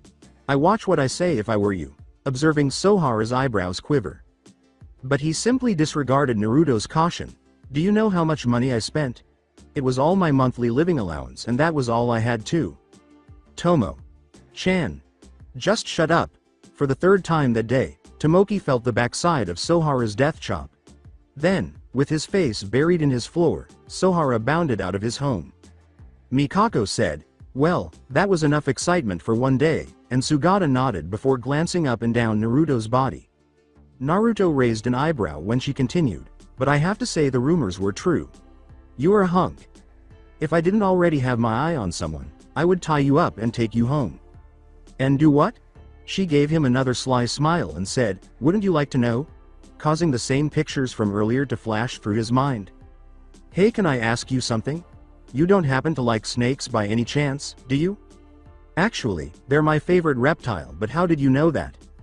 "Lucky guess," he said, his perspiration dripping. "Shit. She is unquestionably Enko's physical reincarnation. I'd better watch her closely because I never know what might happen." After saying, "I think I'll take my leave now," Mikako turned away from Naruto and walked toward the door, Sugata trailing behind. After pausing to glance back at Naruto, she said, "If I were you, I would be careful around Sohara. She may look innocent, but she has a deadly chop, so I'd be careful if I were you." Sugata and she then departed, leaving Tomoki and the two angels by themselves. Naruto started to leave as well, but he changed his mind after glancing at Ikaros, who lifted Tomoki off the ground. He called out to her, "Ikaros," to get her attention. "Yes. I noticed that when you granted Tomoki's command for panties and took all the girls' panties form around school. Your panties weren't mixed with them. Is that because you're not wearing any?" "Yes. Then from now on, I order you to wear some, understood?" Ikaros simply gazed at Naruto for a while before responding, "Yes, na euro rua euro too." Then, ignoring the fact that she had called him by name, he nodded and moved on, heading for Sohara's house. She has thus started to remember things again, beginning with my name. She will soon be able to say it without any problems, but what will happen next? He wondered as he arrived at his destination. When he arrived at Sohara's house, he discovered her watching TV in her living room and turning to face him when he entered. "There's some food my mother made on the kitchen table if you're hungry." The mention of food made his mouth water, and to top it off, it was prepared by Sohara's mother. Naruto wasted no time in heading to the kitchen to reheat the plate of food that was meant for him, and after it was sufficiently warm, he moved to the couch to eat. Sohara watched him eat, wanting to ask him a question, but she waited until he was done, then she turned to him and said something. "Well, Naruto. If it's okay with you, may I ask you a question?" "All right, tell me what you want to know." She looked away and said, "Wasa euro was my butt really that hot?" Her face flushed. "You're worrying about that. I just felt how hot your arm was, even though I've never sat on a guy's arm or any arm for that matter before." She responded, "I didn't know how hot it could get," which made Naruto snicker and enrage her. "I'm being serious here. I apologize. Simply put, I fooled you into believing your butt was that hot by showing you your face. I simply can't contain myself any longer." Then, as Sohara sat there glaring at him, he began to laugh, wondering how he could have fooled her in that way. "However, I could feel the heat. How could I have felt it if it was a trick?" "That's because I placed you under a genjutsu." "Genjutsu? What is a genjutsu?" She nodded when he said, "You recall what I said earlier today about chakra? Well, chakra is the fusion of spiritual and physical energy. That enables me to accomplish many incredible feats that angels and regular people couldn't. One of those incredible abilities that allows me to control any person's, animals, etc. 5 senses is genjutsu. Anything I want, including you, I can make anyone see, feel, touch, smell, or hear. I gave you the impression that my arm was a bit too warm. Why a euro? Why would you act in that manner? Since I promised never to hit a girl again, I had to find a way to get you back for attempting to strike me with one of your death chops." He got up and walked to the kitchen, saying, "I used that instead, so now we're even." "You understand. Sometimes you can be such a jerk," she sulked. "Yes, you are capable of being a real person. I haven't figured that out yet, but I will when I do." He returned from the kitchen and gave her the same pouting face she gave him, which made her laugh. "I'll tell you," he said. After they finished laughing, Naruto sat back down on the couch and they began watching TV together. Soon after, Sohara fell asleep and began to lean on Naruto's shoulder, causing him to notice that she had fallen asleep. Unwilling to wake her, he unfolded his wing and wrapped it around Sohara's sleeping form and resumed watching TV until he saw an advertisement for an all.u.can.eat curry competition, at which point a sly smile came to his face. That's it for today. I hope you guys enjoyed this great story. See you in the next one.